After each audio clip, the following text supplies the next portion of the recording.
Hey everyone, I just want to say a huge thank you to all of you for helping me reach 100 subscribers. I honestly couldn't have done this without your love, support, and constant encouragement. Every like, comment, and subscribe means a lot to me. Now let's keep this journey going.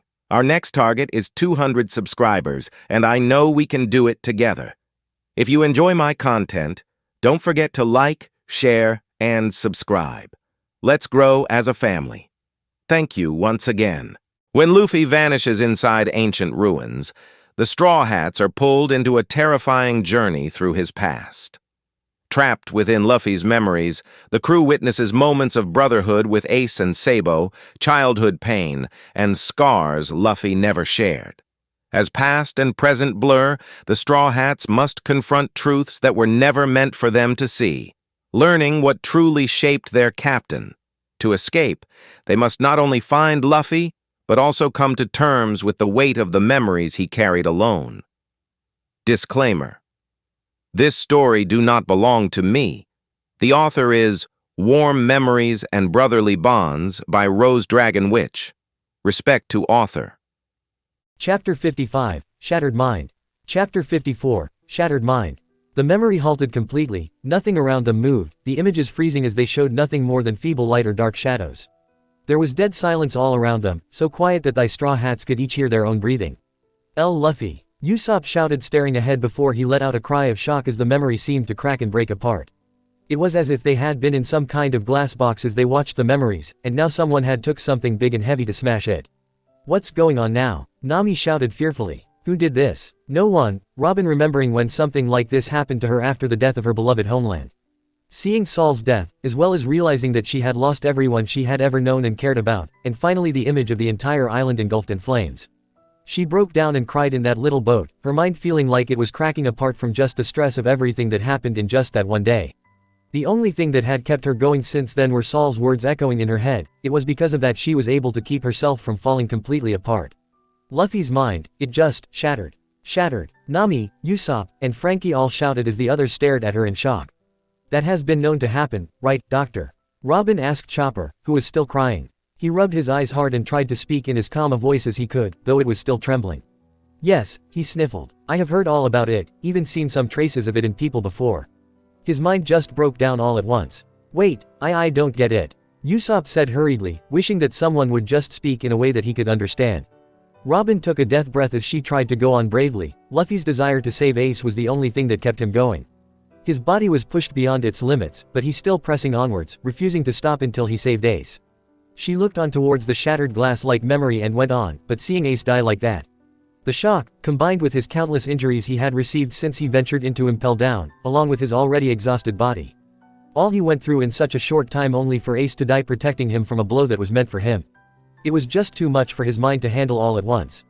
And that's what happens in a lot of cases. Chopper sniveled at their feet.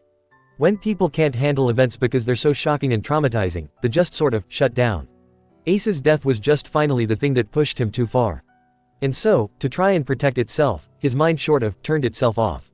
That can't be good for him, can it? Zoro asked, still not sure if he should be worried or not. In one way, it is. Chopper hesitated before coming out and told them, it was like his mind's very last defense to try and protect him from the trauma. But, there's always a, but, Frankie groaned out, knowing that he wasn't going to like this. But there's no telling the kind of damage that could do as well, Chopper sniffled, hating how helpless he was here. I don't know. I don't know what to do anymore. His mind was heavily damaged from this moment, Nami said, having finally understood what he was talking about. She could only imagine just how much that would have haunted Luffy, probably up to today if she had to bet. He seemed like he was doing all right when she first saw him after their 2-year separation. He was smiling and laughing when they all reunited, and they continued on their journey as if nothing had happened. But was it also possible that he was still suffering secretly and they hadn't noticed? She didn't know anymore. Her hands were over her heart as she thought about how her own mother had been killed, shot right through the chest, all because she wanted to protect her and Nojiko. Tears welled up in her eyes. She still had nightmares about that night, even after all these years. Just thinking about that moment was enough to make it feel as though her heart was being stabbed over and over. Luffy's probably blaming himself for what happened to Ace, Brook whispered softly, knowing that kind of guilt. He had been the acting captain for his old crew after all, and look what happened to them. He led them straight into that sea of fog and they were all killed there. He shook at the memories, both from his own mind and from the horrors that they had just witnessed. He probably thinks that it was all his fault because he couldn't move. It wasn't, Chopper shouted out firmly. He was too badly injured to move. Even Luffy has his limits. And he finally went too far and his strength gave out at that moment. It wasn't his fault at all. We all know that, Chopper, Sanji answered in a strangely calm voice. If there's anyone here to blame, then it's that damn cowardly admiral. He spat out at the ground bitterly before he added, I've seen some low and spineless things in my life, but that had to be the worst. Going after someone who couldn't defend or protect himself, Zoro nodded, rage starting to take over what Sanji said. He truly has no honor to do something like that. Heartless bastard doesn't deserve to live, Frankie muttered firmly. We all know that, Sanji snapped. And if we ever see him again, then I'll be more than happy to break every single bone in his body. Not unless I cut him in half first, Zoro snarled under his breath. First things first, Robin said firmly, we need to get Luffy back and then we head to the Sunny before we talk about murder. We really need to have a talk with him about all that happened, Nami said, guilt racking her insides. But how are we supposed to ask him about this? Chopper demanded. I wish that we didn't see that. But the fact is that we have seen it and we can't change that now, Zoro sighed, running his hand tiredly across his face. We made our choice and now we have to live with that. Darkness was drifting around them, but there was something different about it. This time it seemed so much darker and deeper than ever before, though perhaps that was more about the Straw Hat's state of mind. They finally understood just what happened that day at Marineford, the reason that Ace had died, and now they were wishing that they didn't know. No one dared to say a single word for the longest moment, their thoughts a million miles away as that scene kept playing over and over in their mind's eye. That moment that Ace stood in front of Akainu and stopped him by shielding Luffy from that fist of lava. He chose to protect his little brother even though that moment cost him his own life. Poor Ace, Usopp whimpered, still on the ground and unable to bring himself to move from where he was. And Luffy. That must have been so horrible and traumatic for him, Robin said softly, her own heart feeling like it was cracking in two. I can't begin to imagine what was going on inside his head. Whatever it was, it had to be hell in there, Sanji said grimly, pulling out a cigarette and puffing hard on it, desperate for something to calm him down. I always thought that Ace died because they couldn't get to him in time. But here, it's like some kind of sick joke, Frankie yelled out, shaking in anger and grief as his tear-stained face was full of misery. He came so close, this close, and he was holding his thumb and forefinger less than an inch apart. And then shit hits the fan. How could it have gone so wrong here? We saw what happened, Zoro answered bitterly. Ace stopped running. What was he thinking? Nami demanded, crying hard as she tried to wipe her tears away. He could have escaped but he stopped and got himself killed for a fight. But what about that lava freak? Usopp demanded, slamming his fists on the ground in front of him. Why did he attack Luffy like that? He wasn't doing anything. I thought that he was fighting Ace. But he chose to go after someone who was too weak to move anymore. That was the point, Robin said, rubbing the tears in her own eyes. What? Sanji asked, looking over at her, and not even her beautiful face was enough to bring him out of this pit of misery he was feeling. What are you talking about, Robin? She looked at him with such a heartbroken face, that it almost caused Sanji to start crying. I'm just saying that's what a man, or monster, like him would think, she explained. He chose to target Luffy from the start. He may have only wanted to fight Ace at first, but when he saw Luffy there, he knew that he found his opening. His opening, Chopper whimpered out, having spent the last few minutes with uncontrolled crying. And even now he wasn't bothering to hold back just how sad he was.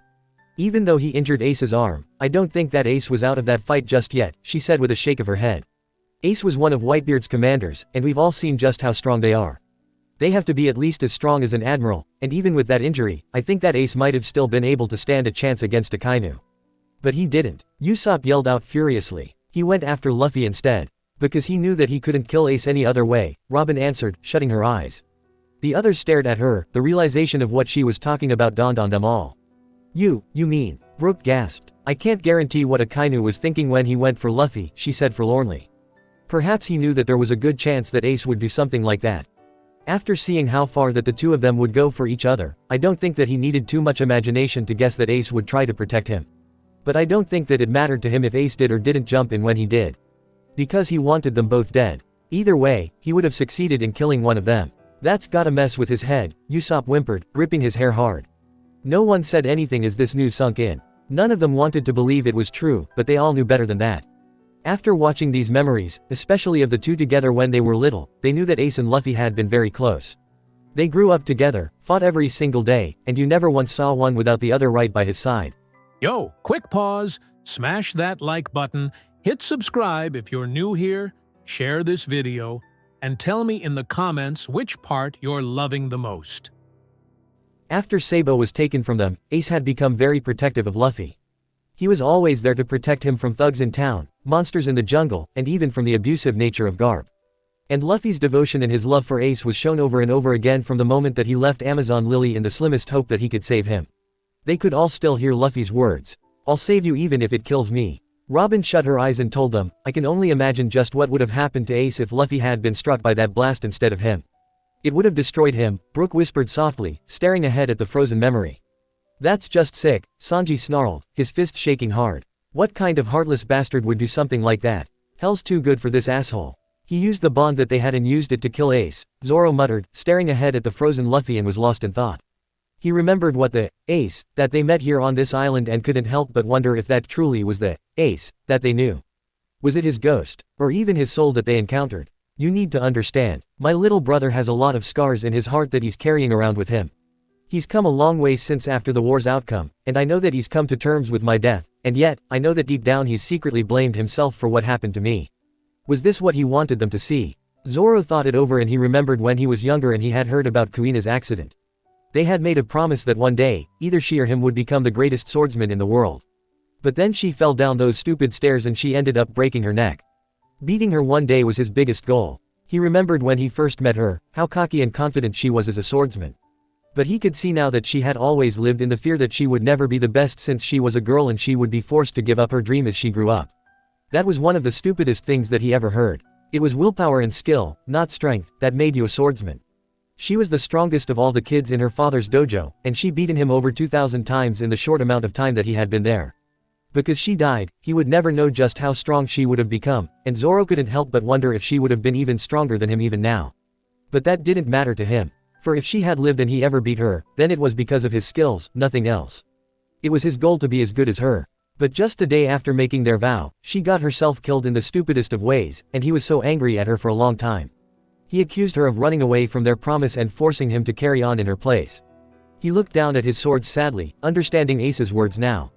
He knew Luffy long enough to understand that Luffy must have been angry at Ace for these last 2 years. Going through all that he went through just for a chance to save him, but then Ace goes and throws that all away by protecting him.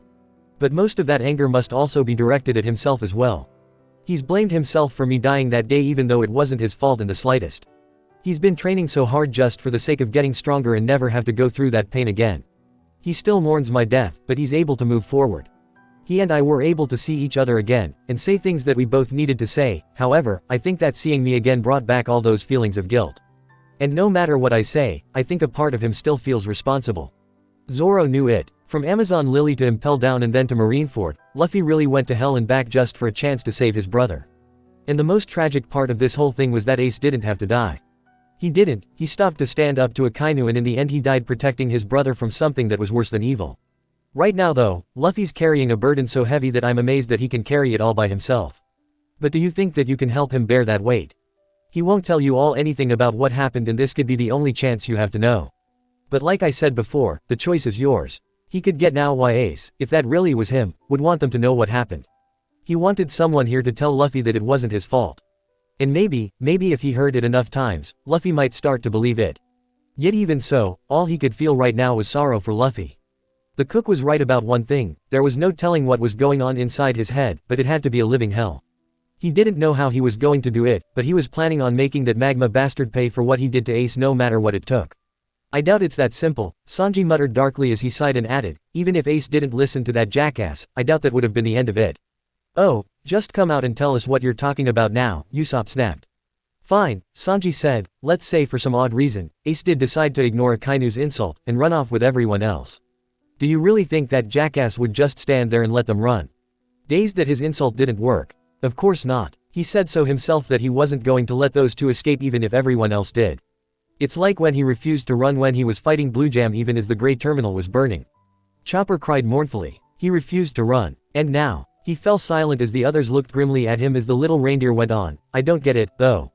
What was the point? Why did he stay behind? He should have known that he couldn't win. To protect something, Robin said, thinking of Saul and how he stayed back to protect her. She remembered how he had died laughing and smiling, encouraging her to live. It shocked and startled her to see that Ace had died in much the same manner, he died protecting another and with a smile on his face. Though it hurt her to think of it, she was glad to know that Ace did end up finding his answers. She gave a tiny smile as she brushed another tear away. In the end, Ace died with the knowledge that he did deserve to live, and that he was glad to as well. How can you protect anything if you're dead? Usopp couldn't help but ask angrily. He protected Luffy, she reminded him, and Usopp and Chopper both stopped at that thought. Though it was cruel what happened to him, Brook said guiltily, but, I would be lying if I said that I am not happy that Luffy-san lived. But at that moment, the darkness flickered around them and a terribly loud ringing noise began to sound off, one so loud that they had to cover their ears. The ringing made it feel like their eardrums were going to burst and they screwed up their eyes to try and keep themselves from falling over. Squinting hard, Zoro was the first to look up and saw the shattered memory around them seemed to phase around them, in and out, as if the memory was desperately trying to reshape. But the broken window in front of them twisted and warped everything around them. All the sides around them were cracked and smashed, even as the loud ringing stopped. Trying to see through the broken glass in front of them was very difficult. What's going on now? Chopper cried out in fear as he clung onto Robin's leg, who reached down and patted his head gently. Don't ask me, I'm just as lost as you are. Usopp shouted, finally getting his stupid legs to move and forced himself to stand up. Is that slime thing coming back? No, I don't sense it this time, Sanji countered, though he readied himself for a fight in case he was wrong. These are Luffy's memories, Robin reminded them all. I think that they're trying to reform, but Luffy's mind is unable to fully grasp them. Unable. Zoro started before the picture came back. Or at least, that was the best that could be said. They were still trying to look through the shattered glass in front of them, the image just beyond their reach, but they recognized where they were. Luffy was still on his knees, with Ace's body lying in front of him. Luffy's mouth was wide open as he was looking right at the sky, yet his eyes had rolled so far back into his head that all that they could see was the whiteness. He looked like he was trying to scream, but was no longer able to, or maybe had forgotten how. Like he was frozen in the middle of screaming, he didn't move a muscle, like he was a statue now. His hands and his front were covered in blood, with his brother still on the ground with that peaceful, content look that made him look as if he were just sleeping. The ringing around them had finally died down, but it took several long seconds for them to realize that they were hearing crying now. All around them, from the Whitebeard pirates, they heard the broken sobs of grief over Ace's death. The forms were shadowy and broken up, but they could see traces of faces that they did recognize, such as Jinbei, who had covered his own face with a webbed hand as he sobbed uncontrollably. It was a side of him that was almost foreign to Straw Hats. Others such as Vista and Marco, all the other commanders who had helped Luffy out before, were also crying without any shame, tears falling thick and fast. It was heartbreaking, and only now did they see just how many people here truly did care for and wanted to save Ace. How could he ever thought that there would be no one here who would miss him if he died? Though his death was tragic, in a lot of ways they envied him for being loved by so many. And this was proven at that moment. AACCCEE. There wasn't a single dry eye around them, all of them completely devastated over their failure. Seeing all the sadness and pain around them was enough to start up another round of tears from the Straw Hats. Even the more reserved members looked completely miserable.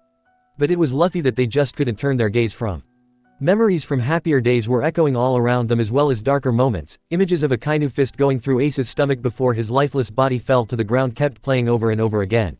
What's wrong with everything? Brook asked, the horrible shadows of Ace's death fading in and out, the sound rising and sinking every second. As if the memory wanted nothing more than to just be put out of its misery, but still desperate to cling on. What is this? Even though his mind had shut down, I think a part of him is still aware of what's going on around him, Robin said. Though unconscious, a part of him is still awake, I guess I should say. How is that possible? Nami asked hurriedly. I mean, every time that Luffy's blacked out, the memories go with it. How is it possible that he still knows? And she couldn't help but look at the shell of the friend that she once knew, but was unable to bear looking at such a heartrending state he was in. I can't say for sure, Robin said, but what else would you call it? No one knew how to counter that, and when it came to Robin, she was almost always right. So they saw no reason to doubt her now. Straw Hat Boy, screamed out Ivankov's voice suddenly, causing them to look up. Though his voice was extremely faint and his image blurred, there was no doubt who it was. Even like this, they could see the horrified look on his face, his eyes wide and bloodshot as if he just realized that Luffy was completely defenseless. There was clearly someone who realized this fact as well. Just then they felt heat, saw a glowing light right behind them, and they spun around as the sound of melting stone and metal reached their ears. What they saw made them all sick with fear. A river of lava was rushing towards them, burning everything as it went. The lava slowly rose up higher and higher until Akainu's mad face appeared, leaving devastation in his wake, and his mind clearly only on one thing. Now, he declared, his whole body looking like it was melting. Death, you're next. He held his flaming fist high, the same fist that he used to kill Ace, Straw Hat. It's Psycho Lavaman. Usopp screamed in terror as those terrifying cold eyes appeared over Luffy's still frozen form, and the pirates were screaming and running to avoid getting burnt to a crisp from the lava that Akainu was leaving behind. Stay away from him, Zoro shouted out. No, Luffy. Chopper screamed out as the entire crew was planning on trying to stop him all over again. But there's no point. Usopp screamed in terror, ready to run in once again, as if he thought that if he did it this time then he would be able to do something to help. He doesn't care. Nami cried out in fear, her hands already grabbing her weapon. He just wants Luffy dead. You damn coward. Brook roared out in fury, his sword already drawn. Damn, they all knew that it was pointless, but how could anyone expect them to just stand back and watch as their friend was in danger? Even if it was 2 years ago. Luffy was completely unprotected, there was nothing he could do to defend himself even if his mind hadn't been shattered. Chopper turned away, too scared to do anything before he spotted Jinbei sprinting as fast as he could to try and protect Luffy, and he was about to cheer him on, to plead that he do it. Yet Akainu had made it there first, bringing his fist down on him with the Straw Hats screaming out, ready to fight. But before the fist could even touch him, bright blue flames erupted between Luffy and Akainu, shocking them all into silence. The blue flames were strong enough to stop Akainu dead in his tracks, and even the Admiral seemed too stunned for words. And then, out of the flames, Marco's face appeared, a new determination there with his grief. Marco! Frankie yelled, dropping his arms from when he was about to perform a beam. What's he? I won't let you kill him. Marco declared, glaring at Akainu, holding him back and making sure that he didn't anywhere near Luffy as the Admiral snarled down at him, clearly outraged that he stopped him. Meanwhile, Jinbei rushed straight to Luffy, grabbing him and shaking him to snap him out of it. Luffy-kun, Luffy-kun, he shouted desperately, fear written all over his face when Luffy didn't show any signs of responding, or even acknowledging what was happening. Pull yourself together. Luffy's too far gone now. Chopper cried out in panic. What are they supposed to do then? Brook cried out. I don't know. Chopper cried mournfully, hating himself for not having the answers. What? Usopp shouted out in panic. You're a doctor, aren't you? You have to have some kind of idea how to help him. I know. Chopper cried out as tears and snot fell from his blue nose. But I've never treated anyone who was like this. I can deal with physical wounds, but I don't know how to help someone when their mind's destroyed like this. I don't know how to help. Jinbei. Nami cried out, hoping that he could hear her just once. Just carry him away. Get him out of there. That's all they can do. Zoro shouted out, glancing back at the bloodlust in Akainu's face. Psycho Lavaman's going to keep going after Luffy until one of them is dead. I don't think he cares who he has to step over if he kills him. And it looked like he was right when Akainu declared, his eyes taking on a more insane glare, get out of my way. And he forced his magma to grow even stronger in an attempt to finish off Marco. But Marco stood his ground, even as he was forced to dig his feet into the ground to try and prevent him from being moved back. He stood strong as he yelled out for everyone to hear him, this fight, it isn't over yet. What? Frankie asked, not knowing what to say. How could it not be over yet? Ace was dead, their reason for fighting was gone, wasn't it? The other pirates were looking as confused as he did, their eyes still full of tears and grief still there, yet they looked at Marco, wondering what he was talking about. Marco was gritting his teeth with the effort to hold Akainu back. But the Straw Hats could tell that he was struggling with just this much. He wouldn't be able to hold him for long, and so he turned his head and yelled at Jinbei, get Ace's little brother out of here, Jinbei. Jinbei didn't need telling twice. Understood, he shouted, grabbing Luffy, who was as alive as a rag doll at that point, before he tucked him under his arm like how one would carry a ball, and then he started running. He took off as fast as he could from the two powerhouses behind him as everyone's attention was still focused on Marco. Straw Hat's survival was Ace's final wish. Marco declared to everyone in earshot. That is the life, the determination, that allowed Ace to live. And so, they still have something here to protect, Brook gasped, understanding what Marco was going to do. Commander, Marco, they heard a pirate mutter not that far from them. The remaining pirates slowly wiped their tears and stood up, their weapons held at the ready. A new kind of fire burning there as well as they remembered that there was still a reason for them being here. Luffy was, in essence, Ace's greatest treasure, Robin said softly, and she was getting so tired of crying, but more tears formed up in her sore, bloodshot eyes. He gave his life to protect him, and he really is all that remains of Ace. They won't let Ace's last wish die here. They will die to protect Luffy if that's what it takes now. They looked to Robin, and then back to Marco and the other Whitebeard pirates, stunned by what was happening now. Those guys. Frankie whispered in awe. Still struggling, but still fighting, Marco then shouted out, we will absolutely protect him in Ace's place. Dark shadows had appeared on every face, but a determination to fulfill that last wish was what it truly was. And Marco had the desired effect as he shouted, if we let him die, it will be the Whitebeard pirate greatest shame. And then every single pirate that remained on their feet, thrust their weapons into the air as a roar broke out among them all. The Straw Hats were almost blown back by the wave of resolve that relit their spirits and made them all ready to fight to the death. It's like, Luffy's part of their crew now, Chopper said, unable to think of anything else. In a way, he is, Sanji offered. Luffy is Ace's brother, and anyone who Ace considered to be family is good enough for them. It's like with us here, I mean, if we had family who were in danger, we'd do what we could to protect them if they were in trouble, right? And I guess after seeing how far Luffy was willing to go for Ace, they came to respect him as well, Robin added as they went running after Jinbei, not wanting to leave Luffy's side after all that they had seen. The Whitebeard pirate stood back, waiting for Jinbei to run past him before they gathered tightly behind him, ready to fight anyone who came after Luffy. Luffy-kun, hang in there. Jinbei said to Luffy, yet might as well have been talking to a mannequin for all the response he got out of him. Thank you all so much. Brook cried tearfully to Jinbei and the Whitebeard pirates. I don't know what I'll be able to do to repay you, but thank you for saving Luffy-san. Yo, quick pause, smash that like button, hit subscribe if you're new here, share this video, and tell me in the comments which part you're loving the most. Don't thank them yet, Zoro said, for Akainu was far from done. Wait until after we see how he gets out of this mess before you do. I thought I said that I would never let either of them escape. Lavaman yelled, finally pushing hard enough and causing a minor eruption of magma to throw Marco back. Even though Jinbei had a head start, he clearly felt the blast, stopping to move Luffy so that he was in front of him, and able to try and protect him from that heat. Holy! Frankie shouted, and that last attack blew a clear path for Akainu as he gave chase. The Whitebeard pirates who had been behind them had been blown away. Leave him alone, Nami screamed out as Akainu continued to run with only one thing on his mind. Straw Hat, he shouted, readying himself for another attack, and this time even Jinbei's eyes were wide with fear, knowing that they weren't going to escape that easily. Jinbei, keep running, Usopp shouted out, knowing that there wasn't anything else that anyone could do. But suddenly a marine tried to cry out a warning to Akainu, but too late. Akainu suddenly stopped dead, and what had stopped him had slammed his giant weapon down hard enough to create a shockwave that carried with it the feeling of cold hatred. A massive shadow stood behind him, the shadow of the ruler of the sea himself. Whitebeard towered over even the tall admiral, blood still dripping from the hole in his chest and his face as he slammed his weapon into the ground. The look on Akainu's face said it all, he knew that he was screwed. And for the first time, they saw fear on his face as the shadow of death was literally standing right there. Whitebeard, Nami gulped down, fear going through her body as she could truly see, without any doubt, why this man was referred to as the devil. Holy shit, Sanji said, his eyes wide and sweat falling from his face. The power and rage that was emitting from him was so great that he could feel it even in a memory. It was so overpowering that he felt ill, like he just wanted to run and keep running to the ends of the world if that was what it took to get away from him, but even the ends of time don't seem like it would be enough to protect him from Whitebeard's wrath.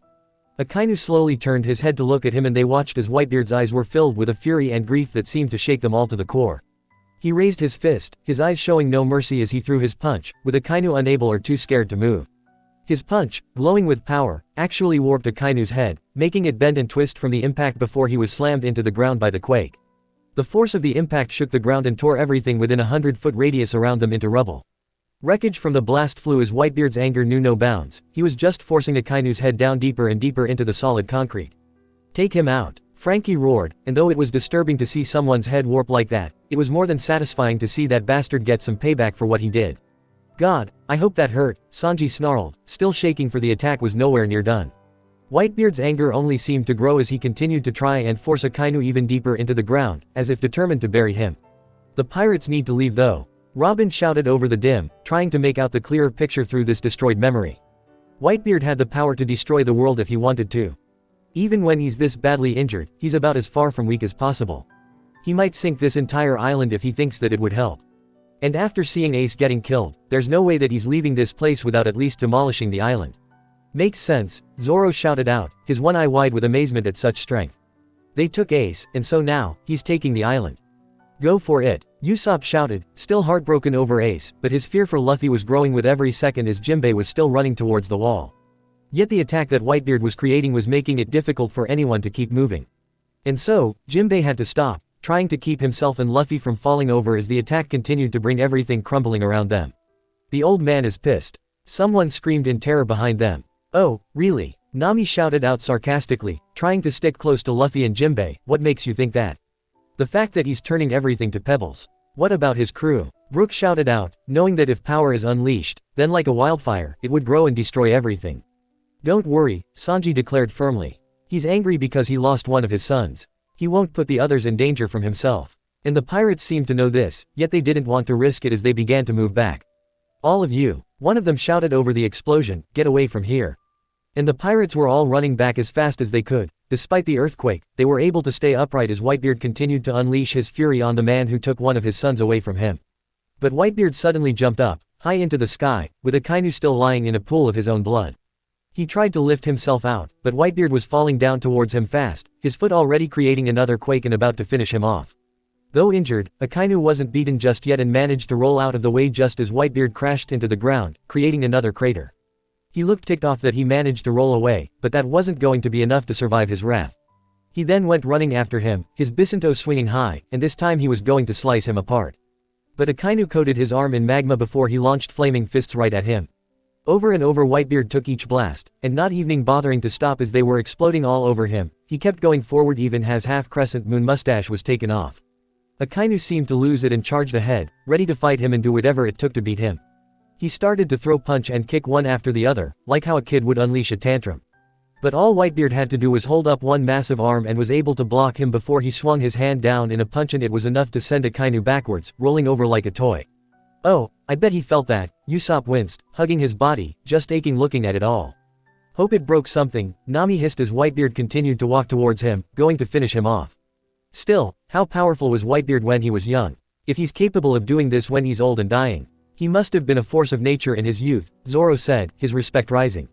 "Damn, I'd give anything to be able to have seen that." Akainu was lying flat on his back, blood dripping down his face, and seemingly struggling just to move. Whitebeard approached him and stood over him, his eyes narrowing dangerously, there was no mercy in his gaze. And Akainu's face was filled with fear as Whitebeard readied himself to deal the finishing blow. Yet Akainu's body burst into magma once more, ready to keep fighting. This time, his mark did its job. "Dark dog," he bellowed out, his hand colliding against Whitebeard's chest, and with another cry of determination, his magma-covered fist broke through the skin and he created a kind of explosion inside Whitebeard's body, the fire burst and roasting his insides. "No, he's done for," Chopper shouted out, thinking of Ace's wound, the image going to haunt his mind for a long time. "There's no way that he can survive that. He's got to." Brook cried out, hating the idea that such a great man was killed here. He did not want to see Whitebeard die the same way that Ace did. "That admiral is a monster." "Of course he is," Zoro said, gulping down, having never seen anyone with such ruthlessness as this guy. There were screams coming from the Straw Hats and the Whitebeard pirates. All of them horrified to see something so atrocious and knew that his insides all had to be charred black if not burnt to a crisp. Akainu pulled his fist right out of Whitebeard's chest, his fire still burning hot, and at last, the great Whitebeard fell to his knees.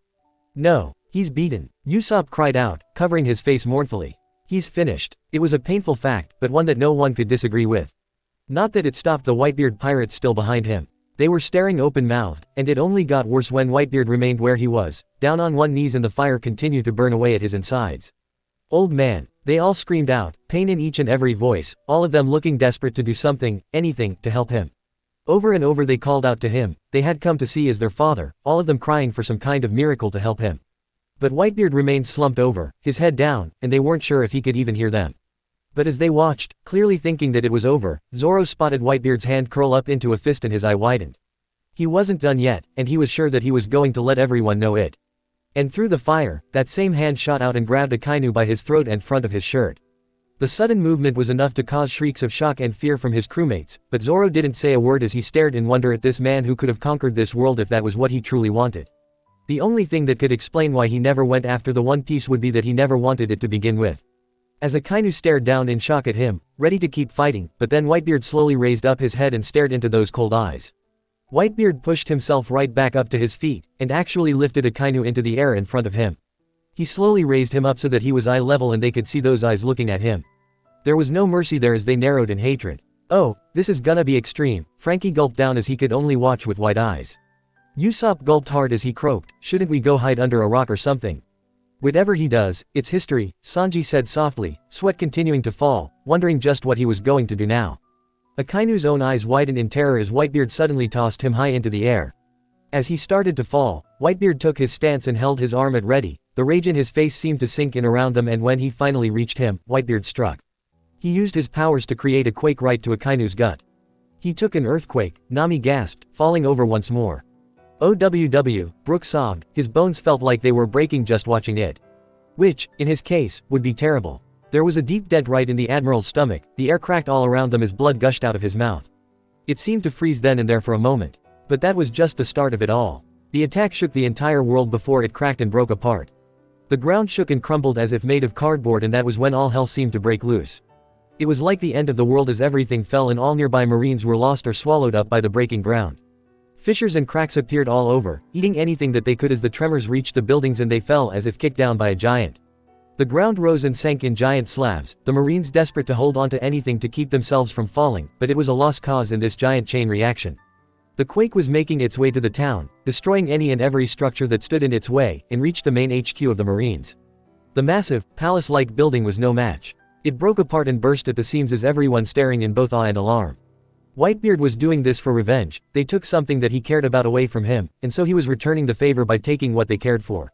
The town was going to be reduced to nothing but rubble. At last, Akainu collapsed and he laid there, no longer able to move on his own from that last attack. Yet, as he laid there, the ground began to give way underneath him, with giant chunks twisted and broken up as chasms and gorges were formed now. But no longer able to help himself any longer, Akainu was helpless as he slipped among the slabs.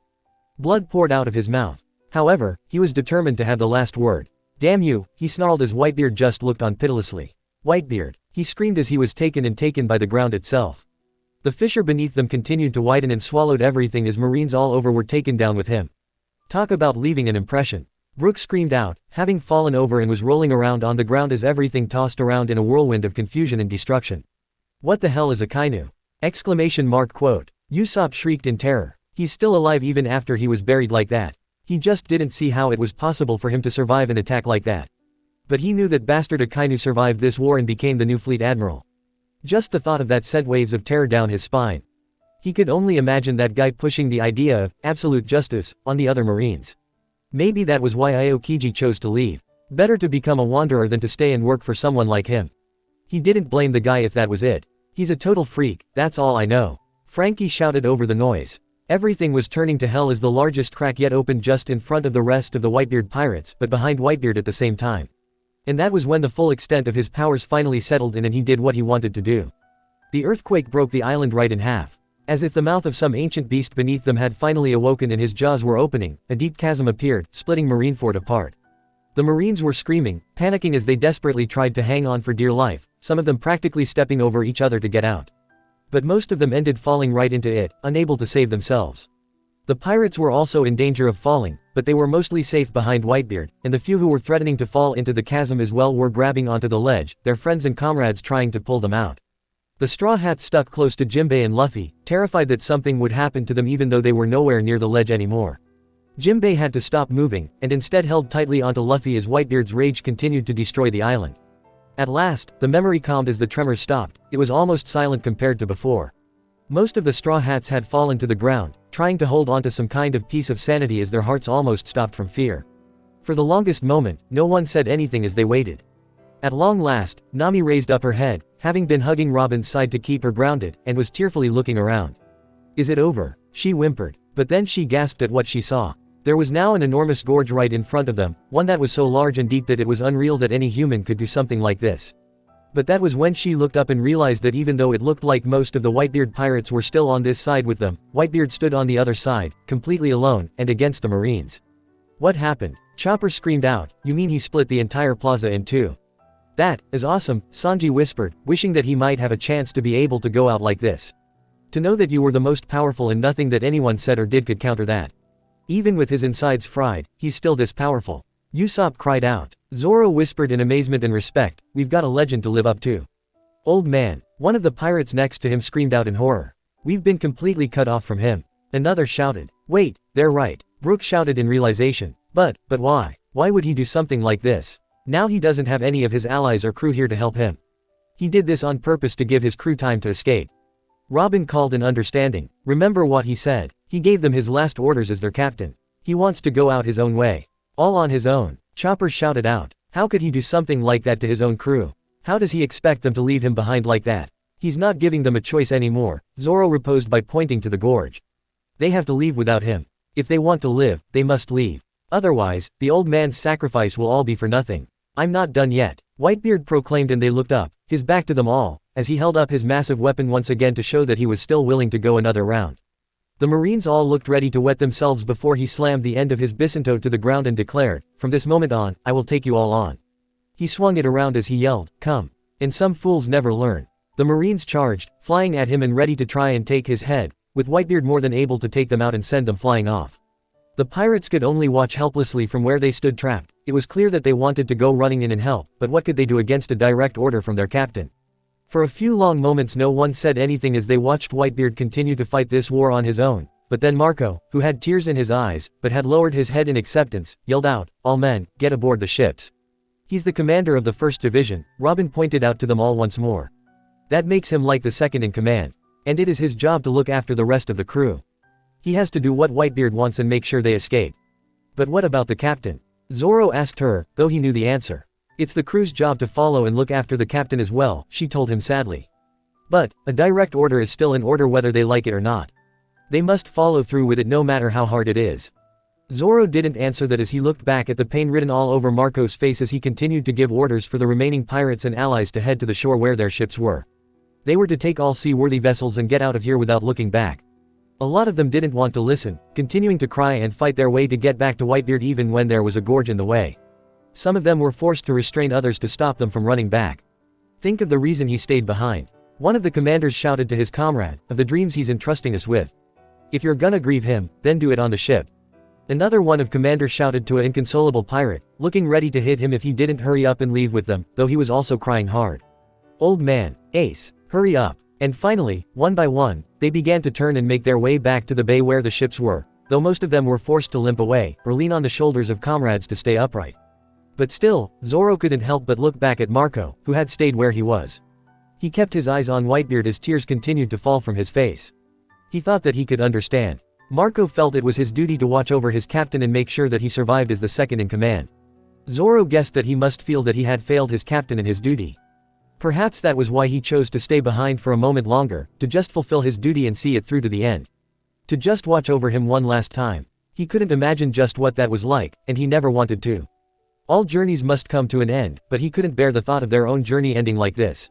He didn't want to, and he couldn't believe that just a few years ago, he never would have thought that he would find his place so completely with the world. Even if certain members of this crew, and he glanced over at Sanji and Nami, drove him crazy, he couldn't imagine going on alone again. When did that happen? Just then, the sounds of bullets rang through the air and he looked up to see that some of the Marines were still trying to target the fleeing pirates by firing at them from the other side of the gorge. Do you really think we'll let you escape? They demanded as they continued to fire. Don't they have any Marines here with honor? Brook demanded furiously. They don't want to fight anymore. Why are they still attacking? They want to finish the job. That's what. Sanji shouted venomously. In their eyes, the only good pirate is a dead one. They already killed Ace, and we know that Whitebeard's not leaving from this place alive. If they can kill them here, it's just an added bonus.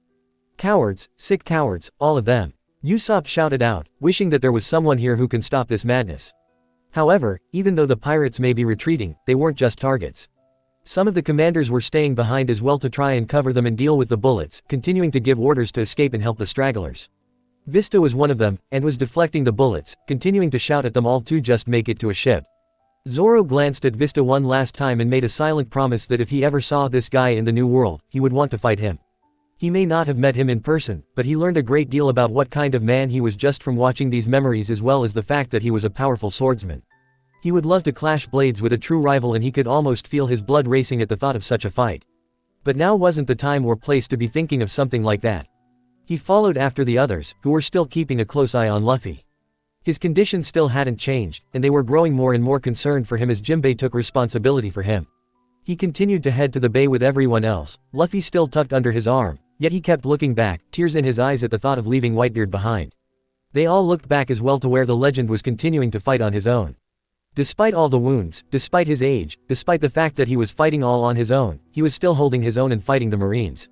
Amazing, Sanji said, unable to think of anything else he could say right now. There were only a handful of men like him in the world, they needed more like him. Though, he wasn't sure if that was because the guy suddenly reminded him of old Chef Zeph or not. They thought that this was going to be the end, that they would get on a ship and just sail away, that would be where the memory faded, but like everything else, they were wrong. It started when they heard several other Marines shouting out in panic. There's something hiding in the shadows behind Navy HQ. At first, the Straw Hats didn't want to pay any attention to anything but making sure that Luffy got out of here in one piece. Yet, it was Jinbei who stopped. Something about that call made him unable to continue until he saw what was going on. And when they looked as well, there were more screams of shock. They looked up, and through the dust and smoke left by Whitebeard's last attack, they could see it. It was a massive form of a giant of extraordinary size, towering over the buildings, even larger than the giant Ors Jr. In fact, he was so big, that he was about the same size as the Marines' HQ. He had large round eyes with dark lines around them as well as eyelashes much like Frankie's, only pointing downward. He had light brown hair, but a black beard covering the sides of his face, and though most of his body was hidden behind what remained standing of Marine HQ, they could see that he was wearing black and white striped clothes, the same type of clothes used in Impel Down. "Ah," he said, his big voice surprisingly soft, "they saw me. Kinda hard not to." Usopp and Chopper both shouted out. "I don't get it. Who or what is that guy?" Frankie shouted, his eyes almost bursting out of his head. "I didn't think that there was a giant bigger than Oz, but that guy takes the cake. He's not the one we should be worried about." Zoro shouted, having pointed to where the execution platform, or what was left of it, stood, and hatred surged back through his body. Standing there was a group of pirates, around 10 of them at least, but as the dust cleared they could see who they were. "Blackbeard!" Sanji roared in fury. "What's he doing here?" Brook shouted out, anger also boiling inside him at the thought of how this entire war started because of him. "I heard that he came just at the end of the war," Robin stated loud enough for them to hear her. "But to what end, I cannot say. They finally noticed us," Blackbeard said with a dark chuckle. "How did you get here?" Sengoku demanded furiously. "What are they all doing here?" A Marine shouted, pointing to several members that the Straw Hats hadn't seen before. Excluding Blackbeard, they recognized several other members as the ones who were there when Ace confronted Blackbeard back when he was hunting him for killing Thatch. But the others were complete strangers to their eyes. Yet before they could begin to ask questions, it was Whitebeard who got their attention. Even from this distance, they could see his hands curling up into fists, and the rage that he was emitting was hitting high levels once again. "You little brat," Whitebeard snarled venomously, and it sent waves of cold down their spines. "Oh, he's angry," Chopper whimpered before he jumped up into Robin's arms, hiding his face in her shirt, not wanting to see him try to destroy the island again. Understatement, Nami gulped down hard. Now she knew that Whitebeard was well aware of the fact that this all started with Blackbeard. None of this, Ace getting captured and killed here, this whole war, it never would have happened if it hadn't been for Blackbeard stealing that devil fruit and killing one of his crewmates. There was no way that Whitebeard was going to ignore this. Blackbeard was either extremely confident, or stupid, for coming here. But the Marines were all focusing on the other members of the Blackbeard pirates, and what she heard made her feel cold once again. They're all criminals so villainous that their very existences have been erased from all records. A Marine shouted, "There's no one else that huge." He then pointed to the giant. "It's the pirate, the giant battleship, San Yuan Wolf."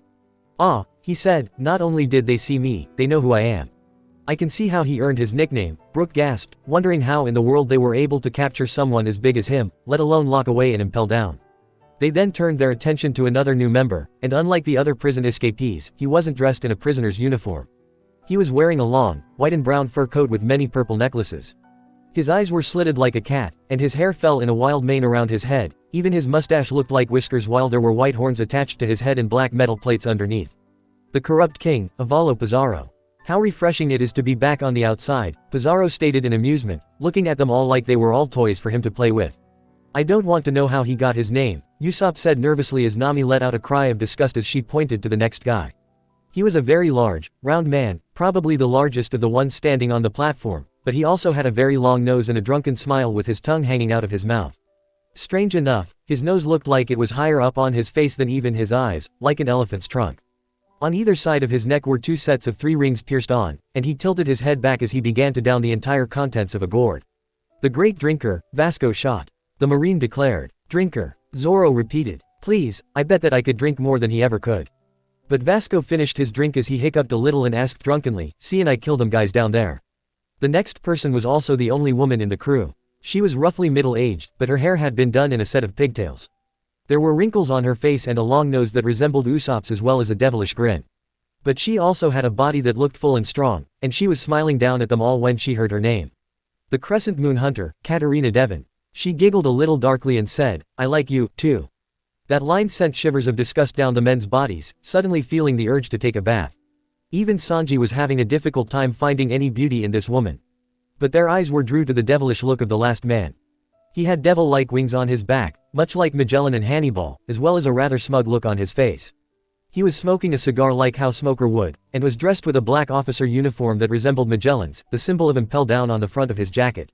"And that's the head jailer of Impel Down. Shiryu of the Rain," the Marine shouted. "It's the Blackbeard pirates, Shiryu." Robin gasped, her eyes widening in shock. What is it? You know that guy, Robin?" Nami asked quickly. Robin had her hand over her mouth and all the color in her face left she heard that name. She never saw him in person, but she heard all about him when she learned of Magellan and his reputation. I know him, he was the same man who was once the head guard back at Impel Down.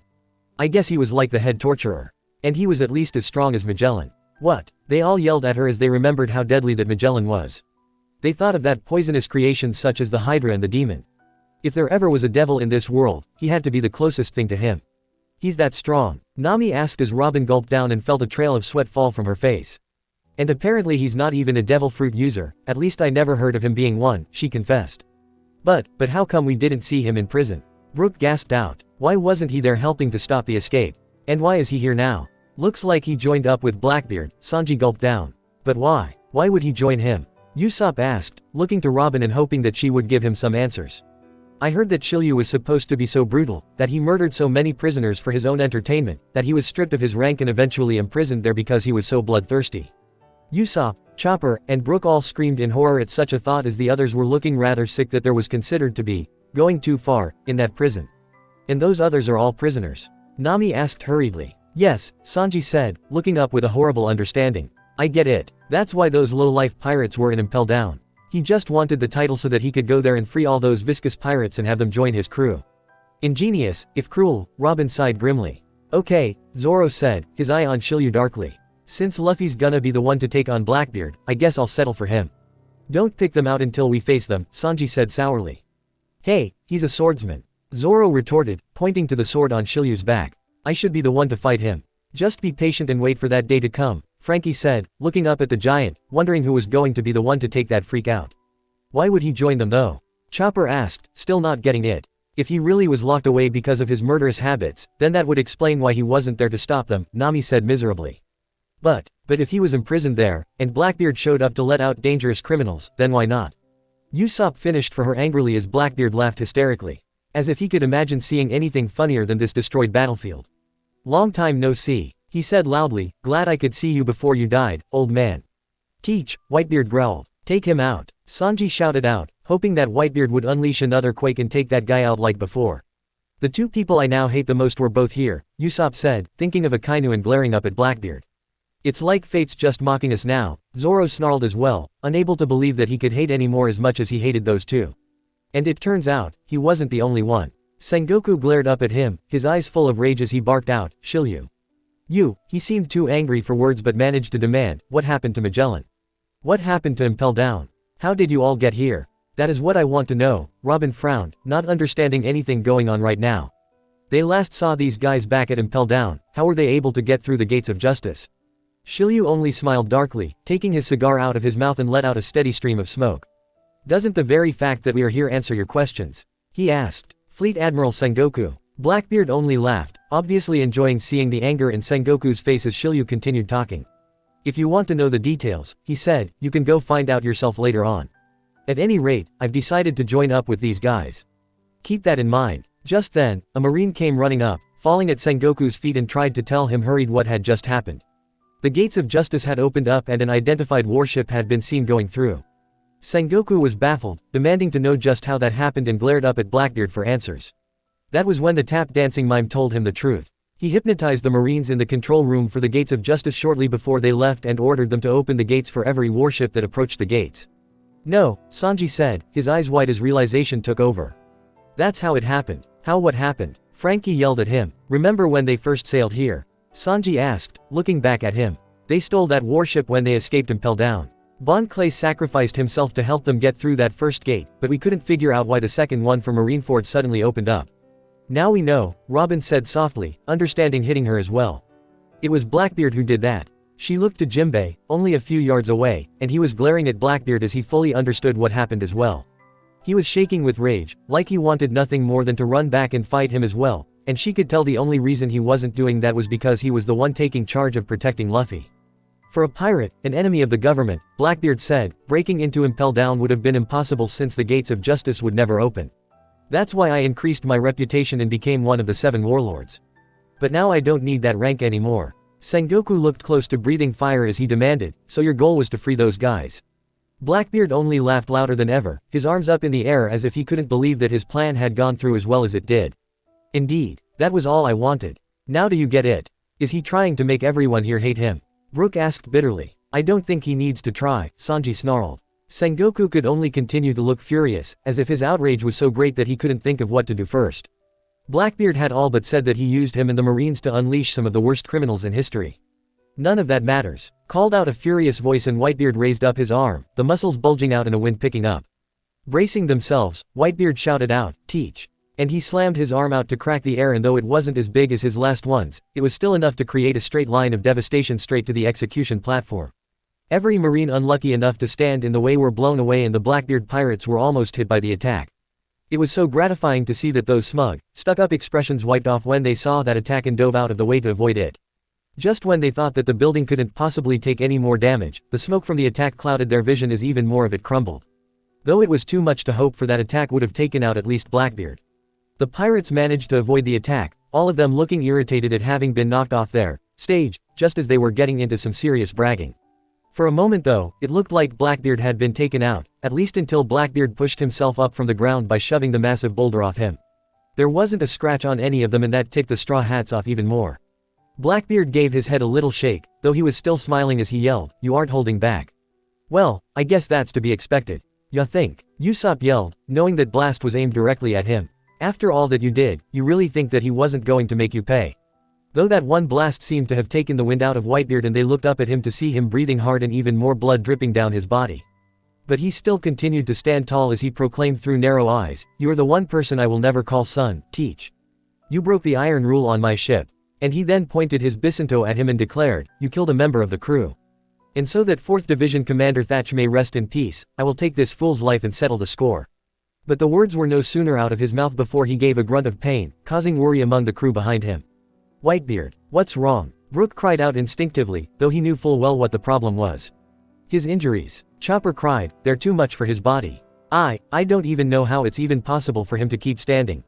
"It's sheer willpower," Zoro growled, a part of him aching to be the one to fight those damn bastards. He knows that he's gonna die, but he's refusing to do so until he settles the score and take as many with him as he can.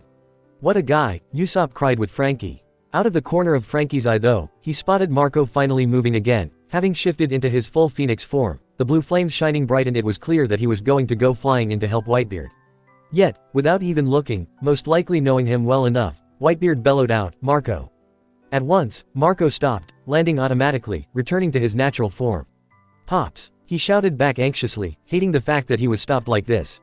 "Stay out of this," Whitebeard ordered him, still breathing hard and refusing to take his eyes off Blackbeard. This was a fight between him and a man that he once saw as his son, and he was going to be the one to end it if given the chance. "But old man," Marco shouted, yet Whitebeard still didn't look at him. "You got that?" He snapped back, and he wasn't leaving room for a debate here. His mind was made up, and there was nothing that Marco or anyone else could do to stop him here. "But what about the Blackbeard pirates there?" Chopper shouted, pointing to all the pirates that were backing Blackbeard up. "If he's a real man, then he'll have them stand down as he fights Whitebeard," Frankie stated crossly, though he was having a bad feeling that was far from the case here. "Whitebeard wants it like this," Sanji reminded them all. And as if he heard those words, Whitebeard proclaimed, "Let's settle this, Teach."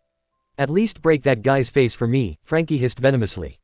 "I'd be happy if he just ripped out a lung or two," Robin added, her eyes full of a coldness that they hadn't seen since she was still with Baroque Works. "How about crushing his head?" Sanji added, though a part of him was glad that Whitebeard didn't kill his loser. That way, their crew could have their chance to finish him off.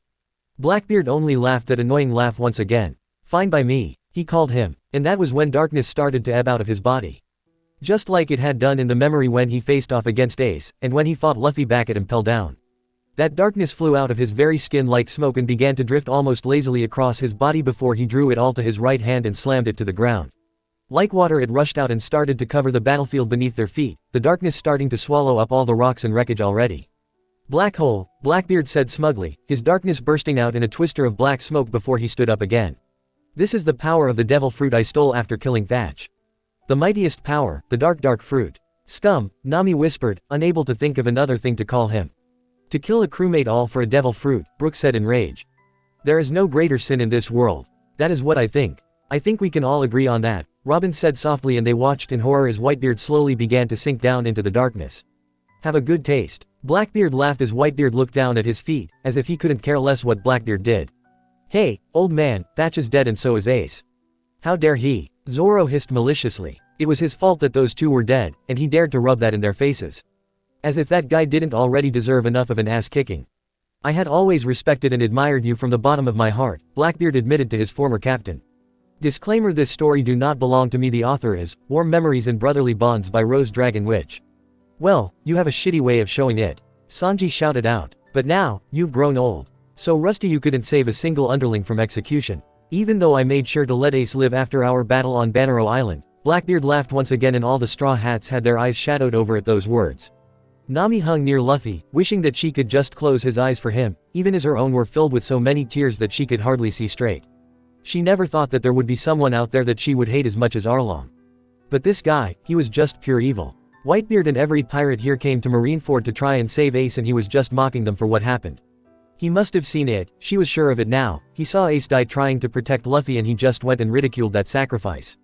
Her mother's form appeared in her vision and how she had died. How dare he insult such a pure act of love like that? Whitebeard's own eyes were twitching horribly and they all knew that he was hitting a sore spot by mentioning two of his sons that he failed to protect. The other Whitebeard pirates were full of rage as well from listening to his talk. Vista actually marched forward, looking ready to start fighting regardless of Whitebeard's orders, and only stopped when his comrades held him back.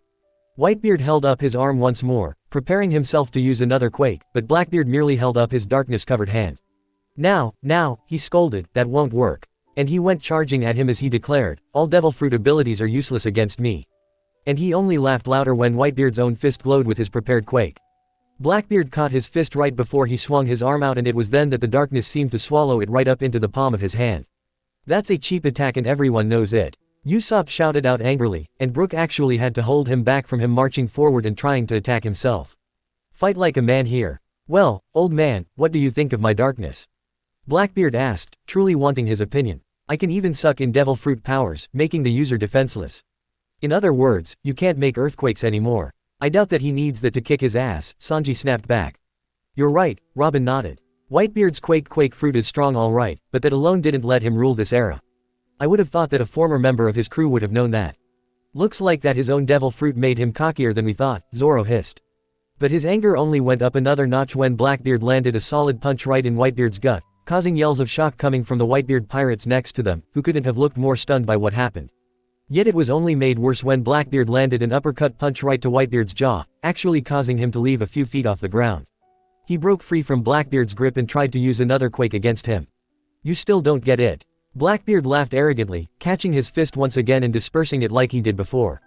He rammed his fist right where the two holes were in Whitebeard's chest, causing the Bisinto to go flying off in a spinning motion high above them. What do you think of my power? Blackbeard asked again, but Whitebeard was far from over and Zoro was glad to see that he was proven right. He pushed himself up to his feet and used his quake powers once more. Blackbeard only laughed, calling him a foolish old man as he caught it and dealt with it, but that wasn't the point. It was merely used as a distraction for Whitebeard's Bisinto fell back down and he caught it. Spinning it expertly, like a real master of the weapon, and taking Blackbeard completely by surprise. And with a cry of anger, Whitebeard brought it swinging down, leaving a deep wound in his shoulder, finally knocking the cocky bastard to the ground with blood gushing out of his arm. Yeah, there ya go. Frankie cheered out. Hit him again. That hurts. Blackbeard cried out, his eyes full of shock that he could be hurt and he clutched at his shoulder as he trashed around on the ground. That hurts, damn you. What did he think was gonna happen? Brook asked. Yeah, did he think that he was going to be able to kill Whitebeard like swatting a fly? Usopp asked just as lost here. And he's crying over that. Zoro asked in disgust, looking at the wound. It's bad but please, I've taken in a lot worse than that and still stayed on my feet. Though he really shouldn't be comparing himself to this lowlife. It was nothing less than insulting. I can only assume that he thought with his powers to absorb those quakes, as well as the impact of the war on Whitebeard, Blackbeard thought that he would have a much easier time fighting him, Nami said, thinking it over. Idiot, Frankie spat. Whitebeard seized this chance to finish the job. Having slammed the end of his Bisinto on one of his hands, and his foot on the other, he grabbed Blackbeard by the throat, holding him there and very well able to finish him off. Overconfidence, carelessness, Whitebeard stated darkly with almost a sneer, those are your biggest weaknesses. That's true, Robin nodded. It doesn't matter how strong your powers are. They all have their weaknesses. Blackbeard was so confident that with the power to prevent those powers being used on him, he could fight them easily. You would think that his fight with Ace would have reminded him of that. Brook called out, remembering how close Ace came to winning that fight. Rather, I think that win might have inflated his head even more than before, Robin countered out. If he could beat someone as strong as Ace, then there was no stopping him. And as Blackbeard spluttered for air, the glow another quake was starting to form around his head. Whitebeard was going to make sure that he wasn't going to miss this time. Chopper shrieked at the idea of someone taking a quake to the head and covered his eyes and hung on tightly to Robin, who patted his head gently, understanding why he didn't want to see this. As despicable as Blackbeard was, to see someone die in such a way, not just anyone could have the guts to watch it. Blackbeard was thrashing worse than ever, panic sinking in as he realized what was about to happen.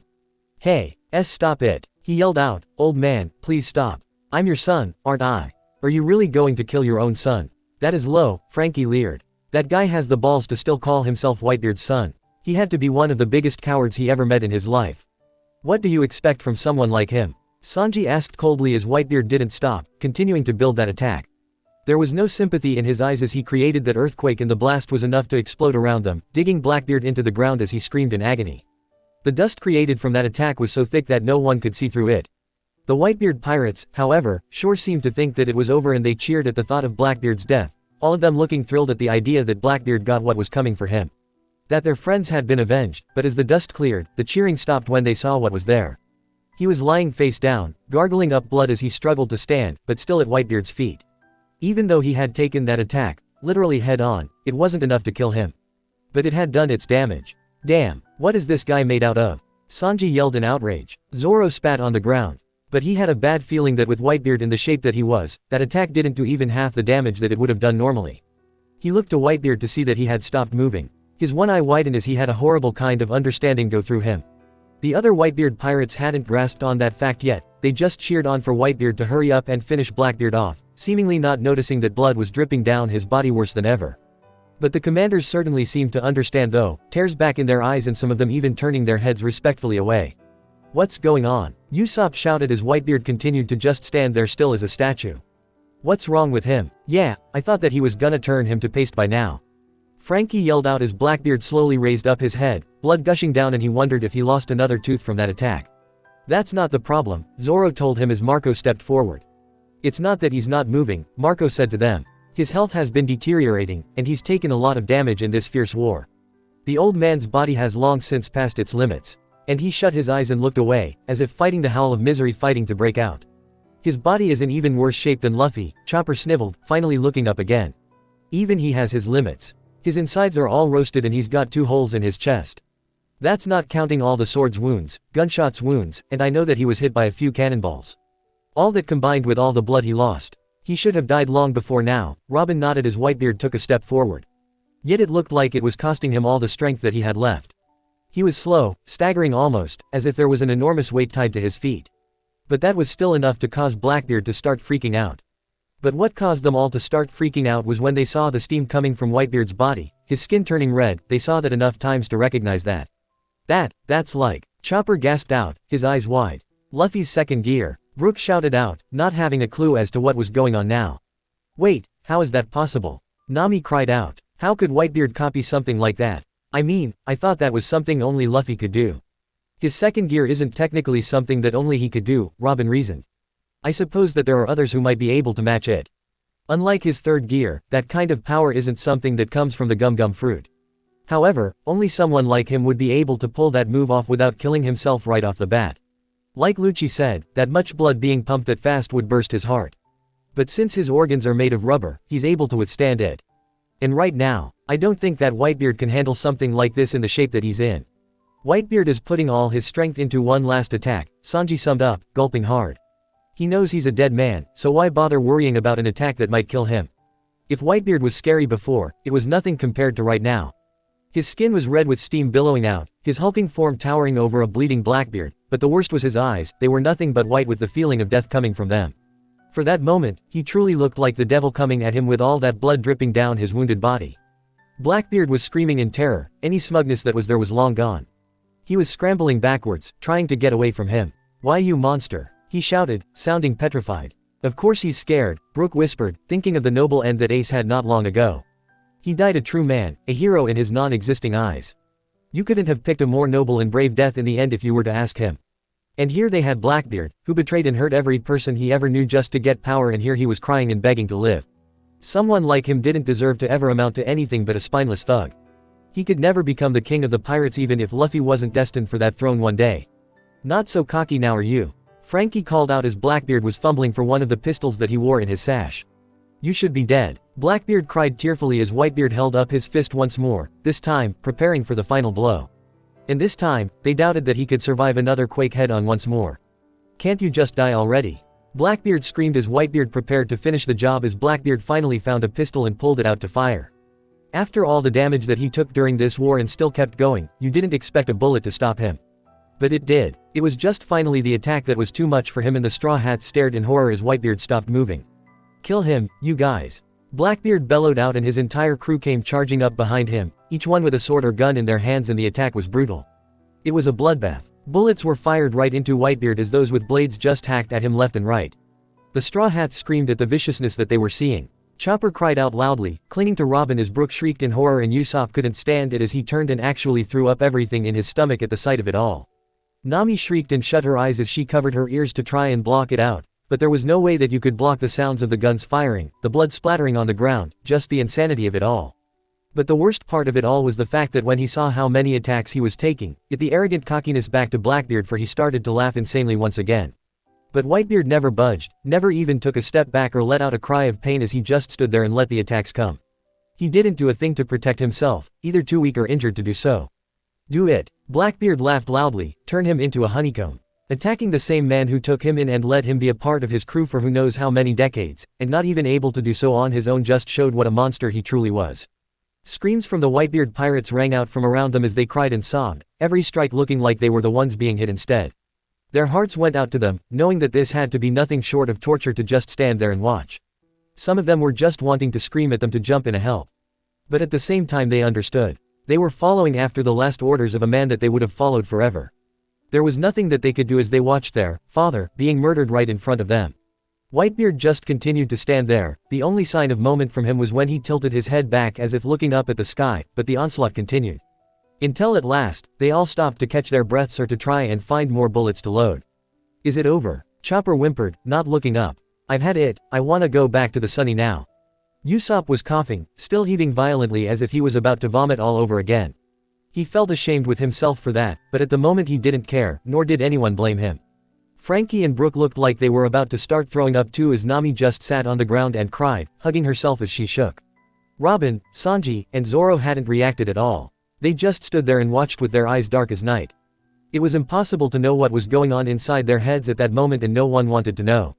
Blackbeard kept trying to fire even though he was completely out of bullets. Angrily he tossed aside his pistol and shouted orders for someone to give him another one.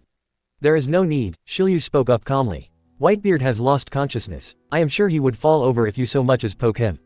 "It is not you," Whitebeard spoke up and caused shock to come from everyone in and out the memory. "You mean he's still alive?" Chopper screamed out, staring up. He couldn't see anything but Whitebeard's back at the moment, but there was no way that he could see anyone taking all that and still be alive. "If that doesn't tell you just how powerful this man was, I don't know what does," Sanji said, his jaw falling open.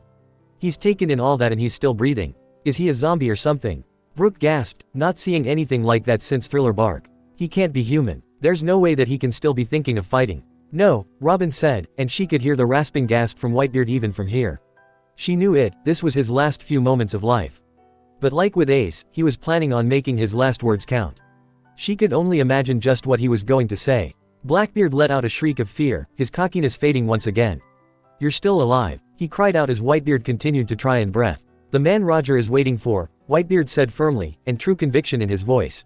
"At the very least, Teach is definitely not you. Waiting for." "Wait, Roger was waiting for someone?" Nami asked, cautiously looking up in confusion. "What is he talking about?" The others were looking as lost as she was, all but for Robin, who stepped forward, staring intently at Whitebeard.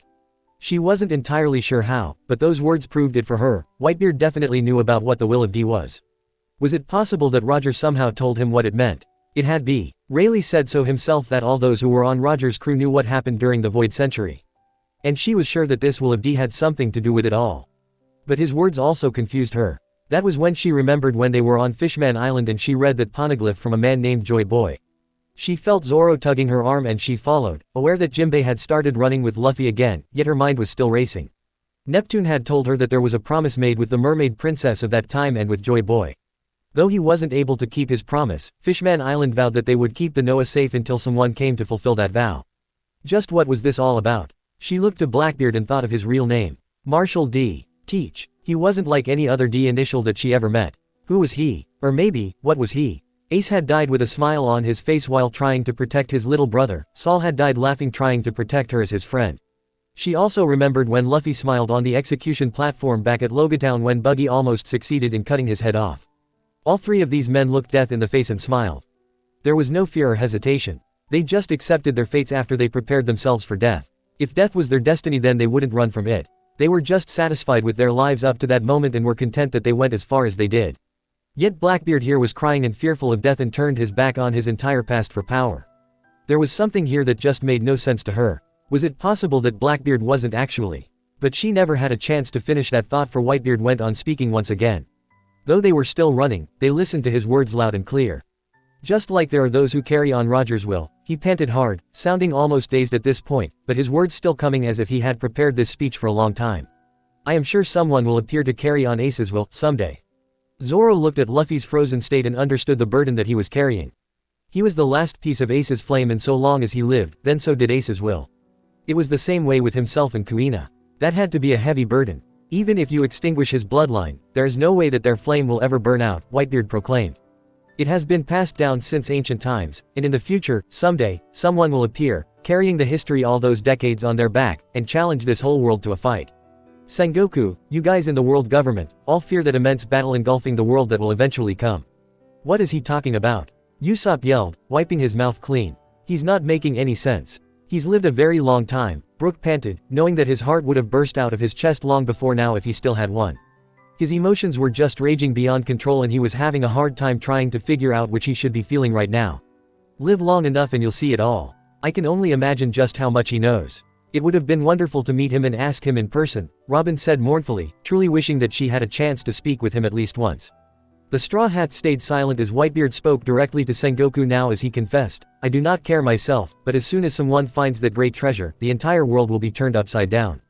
And someone will find it. Great treasure. That's the One Piece, right? Frankie asked, you mean that there's going to be an all-out war over it if it's found? It's a war over it now, trying to find it. Sanji reminded him, hardly daring to breathe, wanting to hear every word that Whitebeard said. And that day will definitely come sooner or later, Whitebeard said before he took a deep breath. And then he shouted out as loudly as he could, his voice echoing around the destroyed battlefield, One Piece does exist. And that was it. Whitebeard may not have been able to get revenge on Blackbeard for what he had done, but he at least managed to get even with the Marines by about to make their lives a living hell. After Whitebeard's death, everyone knew that the number of pirates had increased by leaps and bounds, and this was the reason. Whitebeard knew Roger better than anyone else that they could think of, so if there was anyone out there who would know if that treasure truly real or not, it would be him. And now he confirmed it all for the entire world. That treasure existed and was now waiting for someone lucky enough to try and claim it for themselves. That fortune was up for the taking, all they had to do now was find it. The Marines had hoped that by killing Ace and Whitebeard in this war, it would finally put an end to the age of pirates, but they just never learn. The spirit cannot die that easily, and the harder that they try to beat it down, the more it rages onwards and engulfs everything and anything in its path. Blackbeard just laughed, as if he knew this all along, but was glad for someone to confirm it for him. Those are some magnificent last words. He stated out loudly. Rotten bastard, Frankie snarled. Took the words out of my mouth, Sanji admitted. He wants to be the king of the pirates. Well, I can't wait to see the look on that loser's face when we steal that out from under him. Oh, I don't mind that thought at all, Nami said, still shaking from seeing that brutal attack. But Whitebeard was still speaking, but this time it seemed to be more to himself than to anyone else. His words sounded calm, almost peaceful. It has been a good voyage, he said, and his words carried over to the wind to where they were still running, able to hear everything. It has been a good journey. Farewell, my sons. Everyone felt cold at those words and they stopped running almost at the same time as Jinbei as they turned back to look at the ruler of the sea one last time. Everything was deadly silent, as if they were all too scared to speak. Overhead, the only sounds came from the calling of a single seagull, and a single white feather fluttering down near Whitebeard. No one paid any attention to that, but if they had been nearer, they would have seen how there was a bead from the red necklace that Ace wore lying at Whitebeard's feet. The feather touched down to the bead almost tenderly before a light breeze picked up and carried the feather on the wind and back towards them. The Straw Hats' main attention was still focused on Whitebeard, having not realized what happened as they continued to just stare ahead at Whitebeard's back. But the wind carried the gull feather straight at them and no one noticed how the feather reached Luffy, gently touching down on his chest, right over where Luffy's heart was. Old man, Jinbei whispered softly, breaking the silence for the first time. And that was when everyone knew, but it was Blackbeard who said it all first. He died, while still standing. He shouted out in disbelief. No way. Frankie gasped, his eyes wide, and they continued to look at Whitebeard, the wind blowing the coat he wore around his shoulders like a cap. But there was no doubt about it now. The Whitebeard pirates all knew it, and they broke down completely. There wasn't a dry eye among any of them. In fact, Marco fell to his knees and then onto his hands as he sobbed in a heartbroken way. Even in death, his body would not fall. His figure, taking down enemies, while covered in blood, was truly monstrous. They thought of all the wounds he had gotten in this war. He fought against all 3 admirals and every marine out there. The sword wounds, the bullet wounds, his insides all fried to a crisp. Yet despite all of this, as his coat fell off to reveal his back, there wasn't a single mark there. Over the course of his entire life he never got a wound to his back. Proof that he never ran from a fight. He never once ran away. Wow, Frankie whispered, unable to think of anything else that he could possibly say. What a man. God, I hope that I'll have a chance to go out that way, Zoro whispered in awe as well. On my feet, standing against my enemies looking like a demon doing it. What an end. Definitely one of a kind, Robin agreed, gulping hard as they all felt true regret that a man like him had been forced to die, and a lot of them were even crying. They may not have had the chance to meet him in real life, but they gotten to see him in action here, and knew that he was a man who deserved nothing but respect throughout his life and especially in death. And we have filth like him still alive, Brooke said angrily, glaring to where the Blackbeard pirates were grinning triumphantly at the fact that Whitebeard had died and they had done it. It was disgusting to him to how low someone could sink. How could Blackbeard even sleep at night knowing what he had done? Blackbeard, a good name for someone like him. A soul that was so filthy that it was black with slime. That damn bastard, Marco hissed, shaking in rage. Vista put a hand on his shoulder. Marco, he said, we all feel the same way. But we have to retreat. I know, Vista, Marco stated darkly, but they could tell that the thought of leaving this place without some kind of payback for all that Blackbeard had done was too much for him. Pain in his face, Vista turned and yelled at everyone who was still alive to hurry up and head to the ships, demanding to know if they had already forgotten about their captain's final order.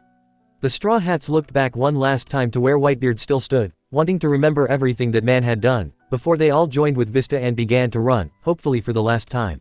Vista quickly caught up with Jimbei, and he told him hurriedly, Jimbei, hurry and take Ace's brother to safety. Why yeah, Usopp croaked as he rubbed his eyes hard. I know that this is hard for them.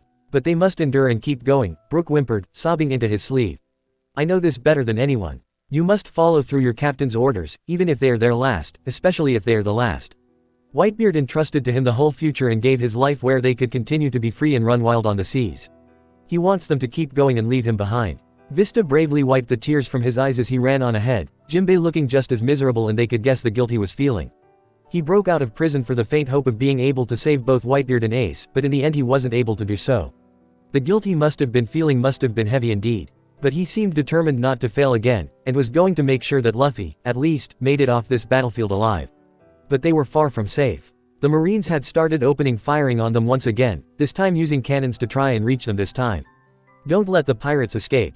Finish off every last one of them. What's wrong with them? Chopper shouted out, staring back in terror. They won, didn't they? They're leaving. Why are they still hunting them? Because their victory just went to their heads, Zoro shouted out bitterly. Whitebeard is dead, so is Ace. But Whitebeard was about to make their jobs a lot harder by telling the world that One Piece is real. They want to finish off every pirate that they can get. Monsters, all of them, Nami whispered. Speaking of monsters, what are they doing to Whitebeard? Usopp shouted out, looking back to see the Blackbeard pirates pull out a large black sheet. The others looked to what he was talking about, and they saw them drape the sheet over Whitebeard's body, with Blackbeard cackling as he stepped under as well. Why doesn't anything we see in these memories make any sense? Frankie asked, getting more baffled by the moment, and feeling rage at whatever they were doing to Whitebeard's body. That arrogant bastard should stop acting smug anyway. He shouldn't act like he killed Whitebeard outright on his own. Luffy-kun, hang in there. Jimbei said loudly, and that caused the whole crew to look up at him as he continued to head to the wall in their escape route.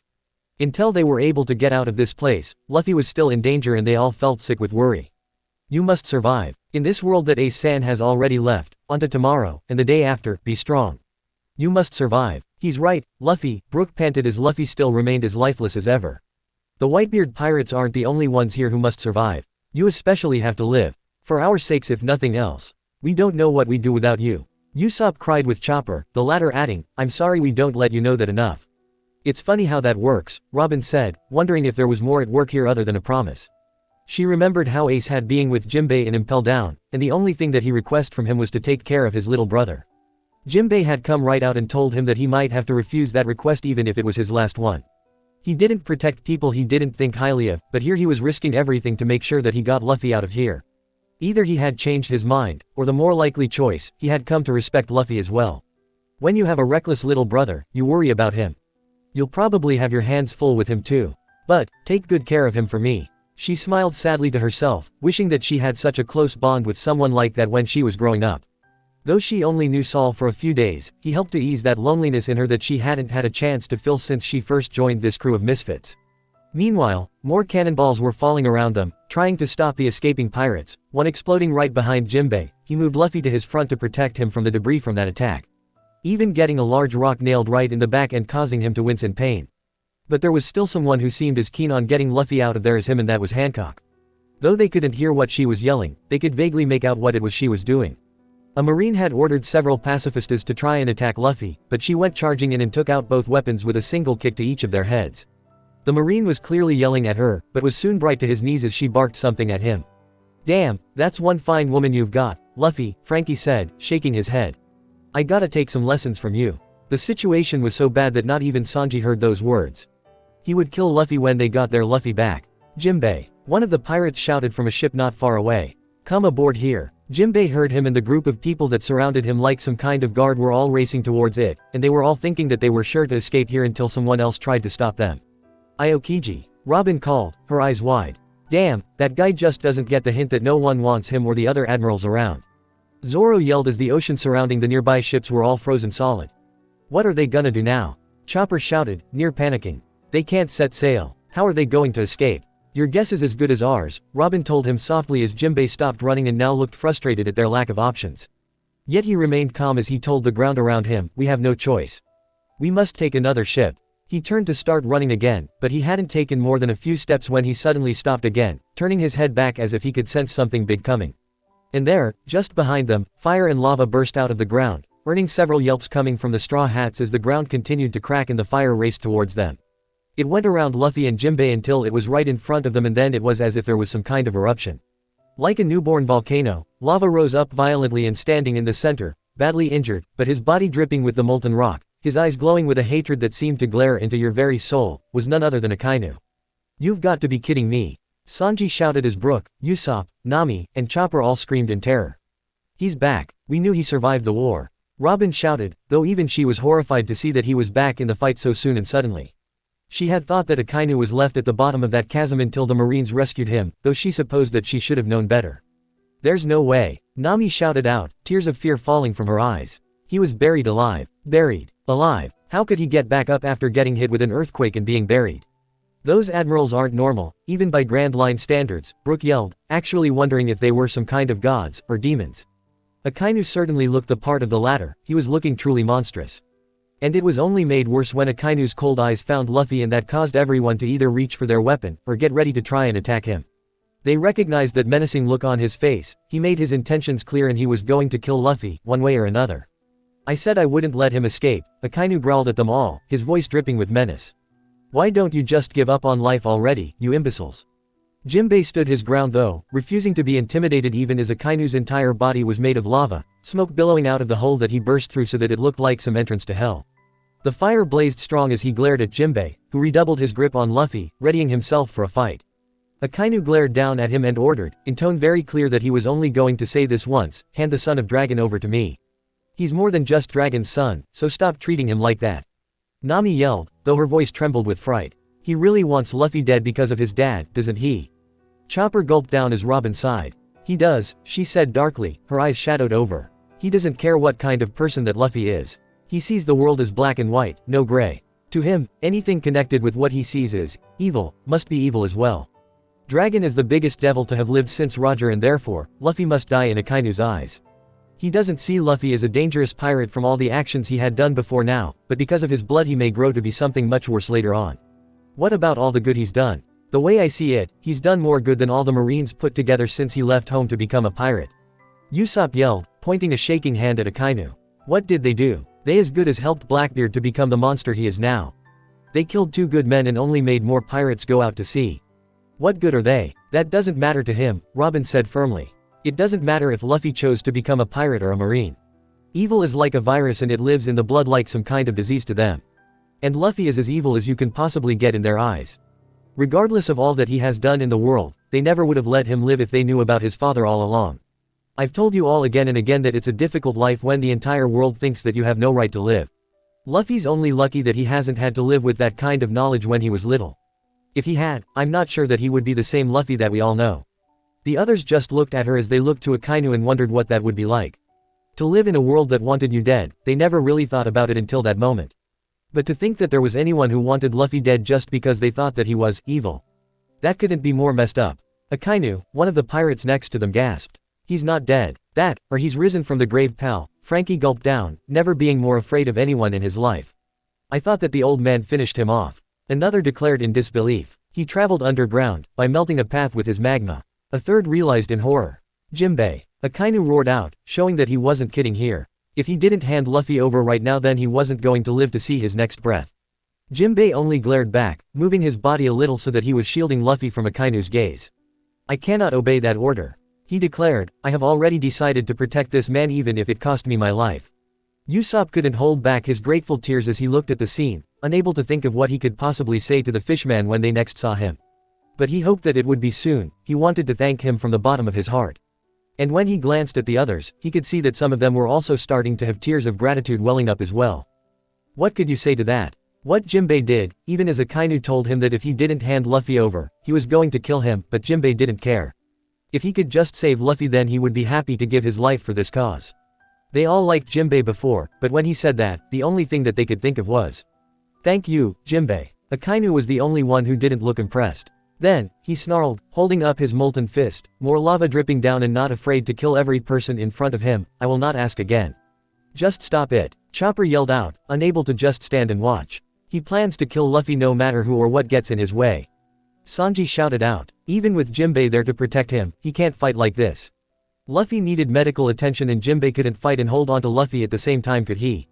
Thankfully, the Whitebeard pirates rushed around them to form a kind of wall between them and Akainu. Protect Ace's brother. That was an order from the old man. Yeah, Ace's family is our family. Wow, Nami whispered, they don't know him at all, but they're here to fight to protect him. I don't know what to say, how I can ever let them know just how happy I am for their actions. They know enough, Robin reminded her gently. He earned their respect. Someone Ace loved enough to give his life for him, someone that even the mighty Whitebeard respected, those are more than enough reasons for them to risk their lives for him. They are going to do everything they can to make sure that they fulfill Ace's wish that Luffy should live. We owe them all big time, Brook sniffled, just wishing that he had been there to help protect Luffy as well. Akainu glared at them all, looking ready to go ahead and kill them for daring to stand in the way. What do you mean, family? He asked as if he had never heard of the word before. I'm sick of hearing that from you. Did someone not hug you when you were little? Frankie demanded, thinking of his bros back at Water 7, his little sisters, Tom, Granny Kokoro along with Chimney and Gandhi, even Iceberg. How dare that guy act like family doesn't matter? So what if they weren't related? He looked at his crew and thought of each one of them as part of his big messed up family. Maybe that's why you turned out to be a raging, murdering psychopath. You sacrifice Fire Fist Ace and Whitebeard, the one you call your father. You do not have any brains to do anything but flee. Akainu taunted them all, and the eyes of the Whitebeard pirates all twitched or flinched as those horrible memories haunted them. Lowlife. Zoro shouted out, you were the one who killed Ace, and it was Whitebeard's choice to stay behind. And to still mock them even after such a selfless sacrifice. Brook added loudly, anger boiling at the thought as he thought about how Akainu had wanted to try and finish the job. He started by hitting Ace a second time and then tried to kill Luffy when he was completely defenseless. If that's not the ultimate show of love, I don't know what is. There's no way that he's ever loved anyone if he's like this. Chopper shouted out in conviction. There was no way in his mind that anyone this cruel could even have a heart. Seeing all the horrible things he's done just proved it even more. Someone like him couldn't be capable of love or understanding what it meant. He remembered when he was all alone and wandering the wilds after he had been shot at by those villagers. The doctor had found him, the first person to take him and loved him no matter what he was or how he looked like. He could never forget that warm feeling that ran through his body when he realized that he had a home there with the doctor, and even when Doctrine took him in and taught him to be a doctor. Sure, she didn't let him know that he was wanted nearly as gently as the doctor did, but still, she took him in and he wouldn't be who he was today without her guiding him. And then there was that joyous day that he met the Straw Hats for the first time. Luffy accepted him as a person and wanted him to join their crew, even not knowing the first thing about him, he wanted him to join. After seeing the world now after all that's happened, he had come to see that there will always be people in this world that will say and do cruel things to you because you are different. And he painfully realized that sometimes their minds can't be changed. But there were just as many good people in this world who didn't care about such things like what you looked like or what you were capable of doing. He glanced at Luffy tearfully, or who your father is, and it was those people who truly did matter in the end. Chopper rubbed his eyes hard and wished that Luffy was there with them more than able so that he could tell him that in person. He didn't care if Luffy was Dragon's son. He didn't care if Luffy really was the son of the devil.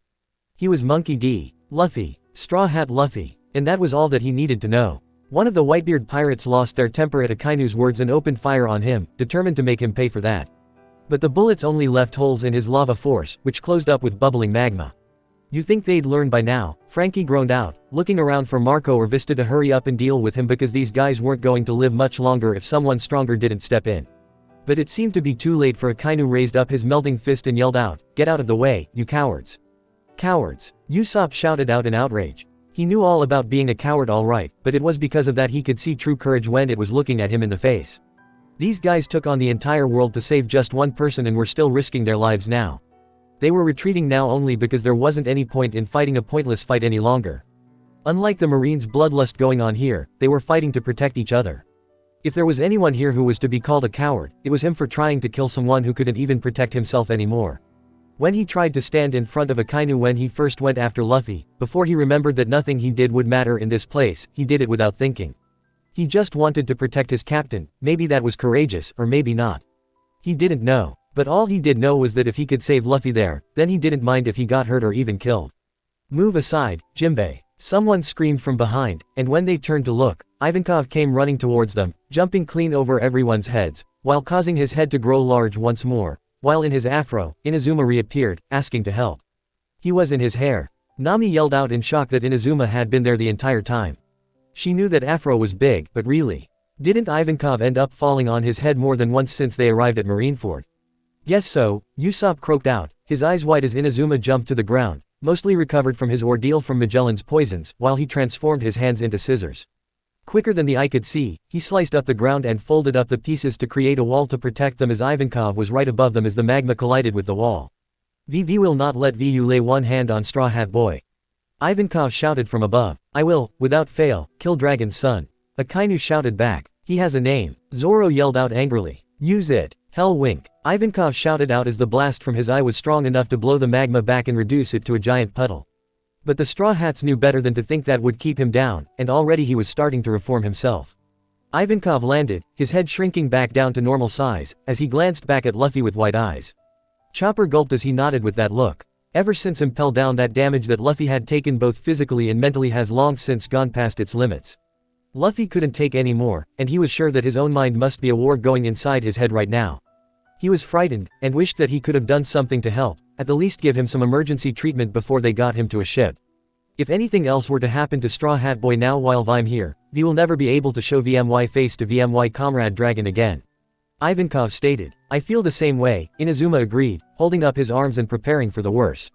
"Thanks you bastards," Sanji said, still hating them both, but he hated the fact that they owed them for doing everything they had done for Luffy up to that point. Not that he would ever say that to them in person. Yet, as Akainu reformed, looking more pissed off than ever before, he snarled out, "I have no time for the likes of you. Both of you, get out of my way. Come on, just let him go." Brook yelled out. "He won't," Robin said firmly, gulping as she thought of Lucci from CP9, and how he had declared that as long as she was wanted by the world government, he would chase her forever. He won't stop hunting Luffy no matter what anyone says or does. Luffy is to him is like a red cape to a bull. He won't stop hunting him until one of them is dead. I don't suppose that idea has changed over 2 years. Nami whimpered, hating the thought that there was this madman who wanted to kill Luffy. I doubt it, Sanji said, looking nervous as he gulped hard. After all, Luffy did escape alive, didn't he? If nothing else, that hurt that bastard's pride. Zoro glanced at him and agreed, it probably only made his desire to kill him even stronger. Like hell we'll stand back and let that jackass kill him. Frankie snapped and the others all nodded firmly at his words, knowing that they weren't going to let that freak hurt Luffy any more than he already had done. But it was hard to remember that Luffy survived this experience after seeing this. But Ivankov still stood his ground against Akainu, looking ready for a fight. Bring it on. Ivankov dared him, right now, I'm burning far, far hotter than you are. Akainu glared at him, raising up his fist once more, but at that second they felt an earthquake shake the ground that they were on and the sudden shock of it all knocked most people to the ground. What happened? Brook shouted out in shock. That was from the quake fruit, wasn't it? Nami shouted as what was left of Marineford shook and cracked once more even though it was mostly pebbles now. But that's impossible. Sanji shouted back. Whitebeard's dead. I doubt that even he could come back to life. Or use it while he's dead. That's because it didn't come from him. Usopp cried out, pointing to the other side of the gorge that Whitebeard created before. The memory was still very difficult to make out anything through this cracked state, and they were pretty far away from this point, but they did make out the black sheet that the Blackbeard pirates had draped over Whitebeard's body. But standing there, having just come out from under the sheet, the one causing this quake, was none other than Blackbeard. He was standing there, at the foot of what was left of the fortress, and cackling more insanely than ever before at the sight of everything crumbling around him. How is it possible? Sanji shouted out, his eyes wide as he stared. I thought that you couldn't have another devil fruit power. I mean, how? I don't know, Robin said, truly baffled as she thought about everything she knew about devil fruits. She knew that there were no two of the same type of devil fruit at the same time, as well as the fact that everyone who eats one loses the ability to swim. Yet there was still so much that remained a mystery when it came to devil fruits, especially since so many were still unknown.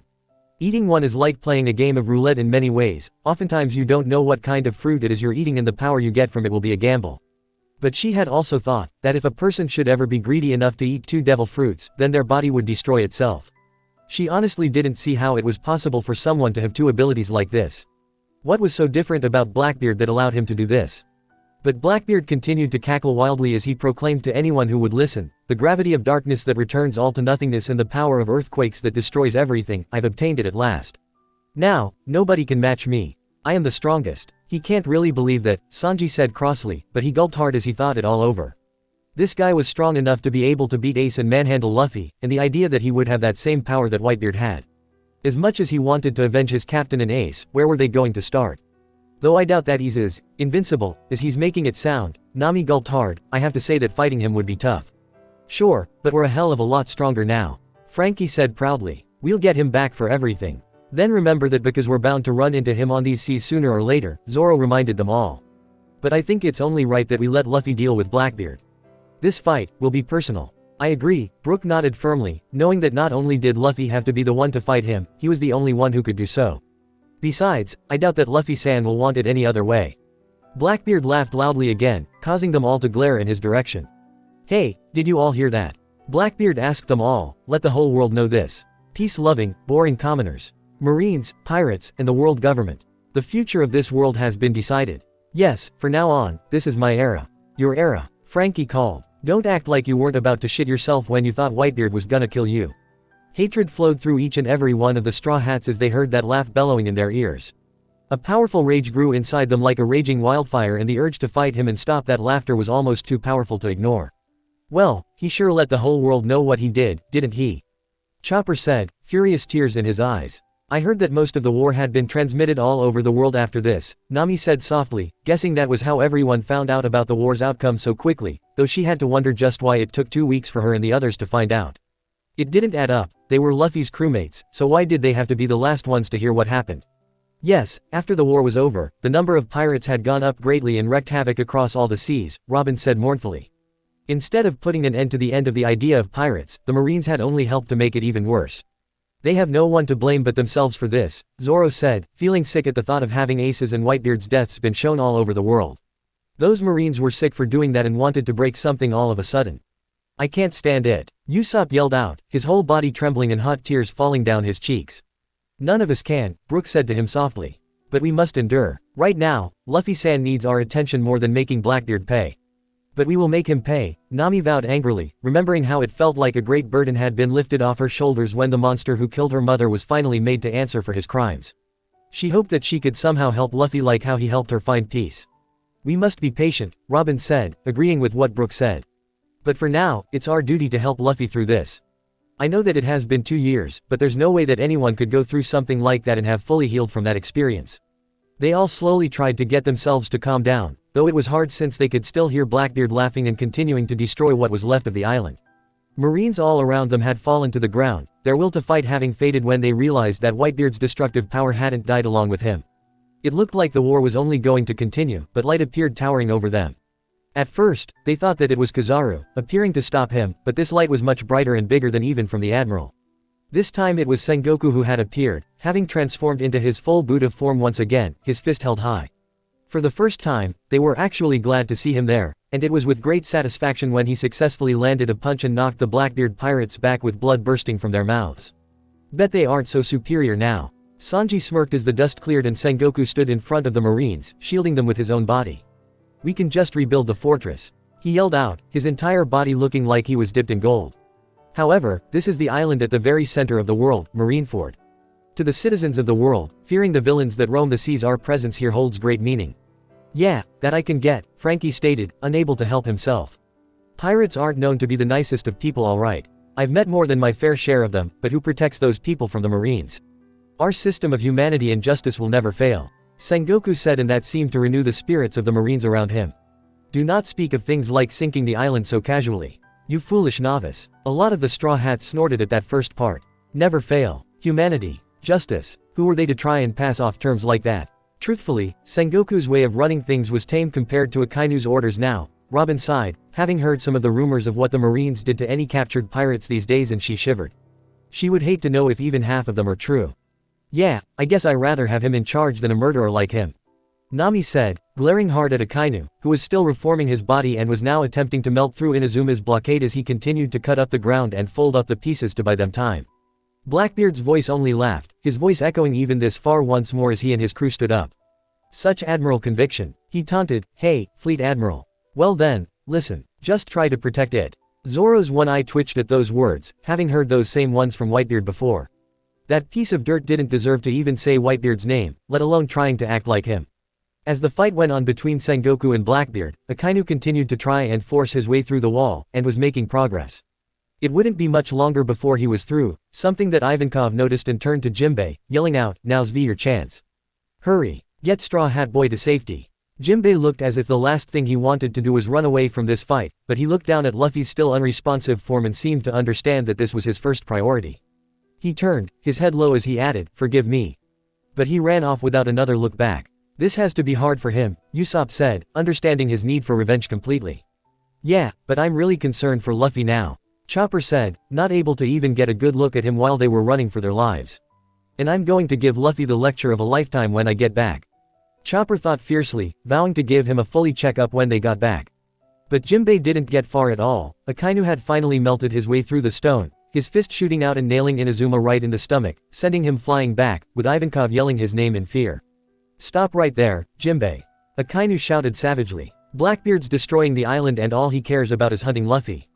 Usopp shouted out, looking back to where the quakes continued to shake the ground and Sengoku's light was bathing the battlefield in gold. He's just obsessed with killing him. Nami shouted out, terror going through her. I don't know if he's got some kind of past experience with Dragon, but he's taking this kind of personally, Brook cried tearfully.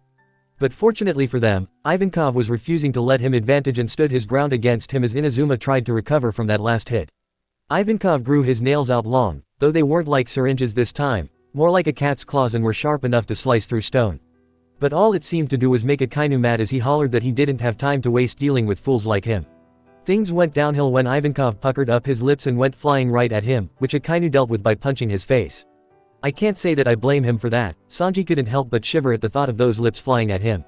Lava flew up into the air in great arcs before crashing down around them, melting everything that they touched, making it look like when the pirates had been trapped inside the bay before and were being melted alive. Ivankov was running around in a giant mass of fire, screaming in pain before he realized that he was fine and that it was his thick makeup that saved him. But it still did its damage and he fell forward onto the ground, unknowingly unconscious or not. Damn it, you pervy bastard. Sanji shouted out furiously. Make yourself useful and get up. How strong is this guy? Chopper screamed in terror. Too strong. Nami shouted as the newcomers were trying to make their way to Ivankov, with Akainu getting back up to his feet, his body still melting all over, immediately finding Jinbei. Pirate scum, he snarled as his eyes glowed dangerously and Nami's heart froze at that look of menace. Jinbei, she shouted out, hoping that he could get Luffy to safety quickly. You need to get out of here. Newcomers and Whitebeard pirates were trying desperately to stop him as he made his way towards them, firing on and on, but they might as well have been throwing rocks for all the good it did. Akainu was hot on Jinbei's heels, literally, but, at last, they were almost to the wall that was all that was standing between them and the sea. Jinbei, hand over Dragon's son. Akainu screamed, also hurrying when he noticed that they were close to escaping. But naturally, Jinbei ignored him, his eyes focused entirely getting over that wall. If he can just make it to the sea, he can easily escape. Brook cried out, knowing that no one would be able to match a fishman in the ocean. Though he wanted to see Luffy get to a doctor as soon as possible, right now he would just be happy with getting him away from Akainu. But Luffy's a devil fruit user. Chopper reminded in a petrified voice. I don't think he's in any shape to try and argue against this right now. Frankie pointed out. Besides, you think that Jinbei's gonna let him drown after all this? Zoro couldn't help but add, and they were at the foot of the wall. You could almost see the glimmer of hope in Jinbei's eyes when he readied himself to jump. Once I'm in the ocean, we will be on my field. We can still escape, he said to himself as Akainu was melting a path right towards them and struck just as Jinbei jumped, reaching the top of the wall and into the air, the Straw Hats able to follow after him, expecting to see water. But like always, things never went right for them. This was the worst possible thing that could happen right now. The entire sea below them was frozen solid. Oh no, Nami gasped, knowing that there was only one person who could do something like this, and she looked down to see that she was right. Aokiji was there, standing on the ice as he gazed up at them, having planned this. What are they gonna do? Usopp shrieked out in panic. They had nowhere else to go anymore. Ice in front, and fire in the rear, either way, they were surrounded by an admiral. Whatever they do, they better do it quick. Frankie shouted, sweat pouring down his whole body as he felt that he was going to lose his mind in fear. He spun his head back to look to see that Akainu had just reached the wall below, looking ready to go jumping after them. Jinbei's eyes were filled with a horrible realization as he saw that he had made a big mistake trying to escape this way. There has to be something he can do. Nami cried out, thinking that he could use his fishman karate to break a hole in the ice or something, but when she saw Aokiji down there, she knew that he would put a stop to anything he tried to do. I don't know what. Brook shrieked, losing his mind completely as he started to cry along with the weakling trio, thinking that this was the end. There's nowhere he can go. Jinbei seemed to be at a complete loss as to what he should do now. With their only escape route now gone, he was bound to come down sooner or later, and when he did he would have to deal with one of two admirals. But Akainu was there, having finally launched himself into the air, leaving a trail of hot magma dripping behind him as he soared up towards him, ready to deal the final blow that was needed. So you've come, Jinbei said, glancing back with deep anger there, his mind clearly working fast. Jinbei, get out of there, Usopp screamed. Where to? He can't even dodge him like this. Zoro shouted back, his eye wide in true fear really starting to sink in. Forgetting that Luffy was still alive, he was actually starting to think that maybe Luffy didn't make it out of this. But he doesn't have time to think about that. Nami yelled, Psycho Lavaman is there. Looks like you lost your escape route. Akainu declared as he had finally reached them, halfway through this next attack. In desperation, Jinbei turned back and punched Akainu, his fist sinking right through his chest and into the magma, causing some of the Straw Hats to cry out in agony just watching. But Akainu barely seemed to notice it, still completely focused on killing Luffy. It did not work. Jinbei growled in frustration, pulling his fist out, and they could see the severe burns on his webbed hand as they started to fall now. Straw Hat Luffy. Akainu screamed, his face nothing more than a wild, beast-like look that showed how crazy he truly was as his fist of magma fell, aimed directly at Luffy's chest, going right for his heart. You're mine, Luffy. Robin screamed out, her eyes wide, and losing her calm demeanor one of the only few times in her life. Showing just how frightened she was at the thought of something happening to Luffy. Luffy-san, Brook called, actually tearing his feathered boa in half in his terror, looking like he was about to try and intercept it but wasn't able to even move anymore. Luffy. The entire crew bellowed out, as if hoping if he heard their voices then he would just wake up and save himself. The Straw Hats were scared stiff, knowing that if Jinbei didn't do something to stop this next attack, then Luffy was never going to survive it. Please Jinbei, Nami shouted as Chopper burst into tears. You have to save him. And he did, with Akainu having just thrown his punch, there was only one thing left that Jinbei could do to protect Luffy. He turned his back onto Akainu, shielding Luffy with his massive bulk from the blow, and a great javelin of fire burst right through him much like how it happened to Ace before. Akainu punched him, the attack going clean through his back and out of his chest before it finally pierced Luffy. The memory, which was already cracked and broken, shook aggressively, darkness and fire all around them as they were all struck dumb by what they saw. No one could think of a word to say, not a sound, as they stared, blood gushing out of Jinbei's mouth as he did his best to hold in a scream. He held onto Luffy like how one would hold a baby, the fire licking their bodies as Akainu left his fist there just to torture them. Jinbei. Chopper shouted, his eyes wide and his body trembling as he tried to get his mind to work again, to figure out the best course of action to help, but his mind was a blank. He couldn't do anything but just stare ahead like he had been turned to stone. Every single member of the crew just stood there and watched with their mouths wide open as they stared at the scene, unable to believe what they had just witnessed. They all felt as if the world was falling away from them as they could only watch, unable to help him as the attack was enough to cause Luffy's precious Straw Hat to fall and float away like a fallen leaf. But no one even looked as it fell to the ice below them, all of them still staring as the fire continued to burn both of their friends.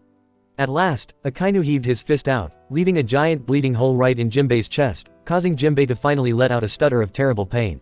They couldn't blame him, just looking at it from this distance was enough to make them all yell with agony. The fire burned at his clothes as more blood fell from his chest. For the first time, Luffy moved, but only tilting his head back a fraction of an inch, but clearly showing that he felt the pain from that attack as his chest smoked and bubbled. Jinbei was falling, his eyes barely open, but he was looking at the damage done to Luffy's chest and knew that Luffy couldn't take another hit like this. With whatever strength was left, he rolled over in the air so that his back was to the ground, and Luffy was shielded once again. He hit the ground hard and bounced before he went sliding along the ice, never letting go of Luffy as he did his best to protect him from the fall. They slid quite a ways until they came to a stop and couldn't do anything but lay there a massive ball of burnt flesh and blood. "You got in my way, Jinbei." Akainu yelled in annoyance as he landed in the bay. Jinbei only groaned in pain as he gasped for breath, rolling over once again to set Luffy down onto the ice next to him. That motion was finally enough to snap the Straw Hats out of their stupor and the entire crew ran at them, crying out their names fearfully, wanting to get there to help them, but gasping in horror when they finally did. "Luffy!" Nami screamed as she cried hard, unable to grasp the dismay that she was seeing. Luffy was lying completely helpless on the ice in front of them, with a large hole burned right into his chest. His blood seeped out from the burn and dripped onto the ice as smoke continued to billow from the wound, at long last, understanding where that X-shaped scar had come from. Luffy still didn't so much as twitch, but his face showed all the pain and anguish that he was in. It was worse than anything that any of them could have imagined.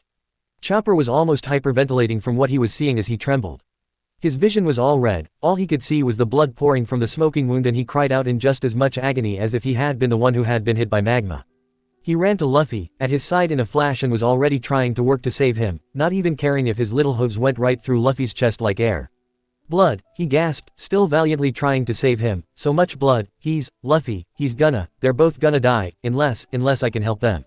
It sounded like he was close to having a breakdown, and Robin had to rush over and knelt next to him, just holding him tightly as he cried and tried to push her off so that he could continue to try and help Luffy. But he wasn't the only one. Sanji was forced to hold Usopp back, who was fighting tooth and nail to get over there and help in any way that he could. All Usopp could think of was his friend. Luffy was his friend, he needed help. Usopp didn't know the first thing about medicine or any doctor stuff, but even he can tell that Luffy needed help. If something wasn't done soon, then he was going to die. Brook was crying hard, his greatest regret was that he had been safe and sound, while his captain was fighting for his life. What kind of crewmate was he? What the hell was wrong with him? He couldn't answer that, suddenly feeling worse than he had in decades and hugged a sobbing Frankie right next to him. Before Nami knew it, something wet and hot fell from her cheeks and reached up to feel them. Tears, again, she was crying. That was all that she had been doing all night, but now she couldn't care less as she turned away and sobbed her heart out. Zoro was the only one who hadn't moved a muscle when he saw that wound. His mind was a million miles away at that moment. Flashback. "Luffy?" he asked as they went sailing across the bright blue sea.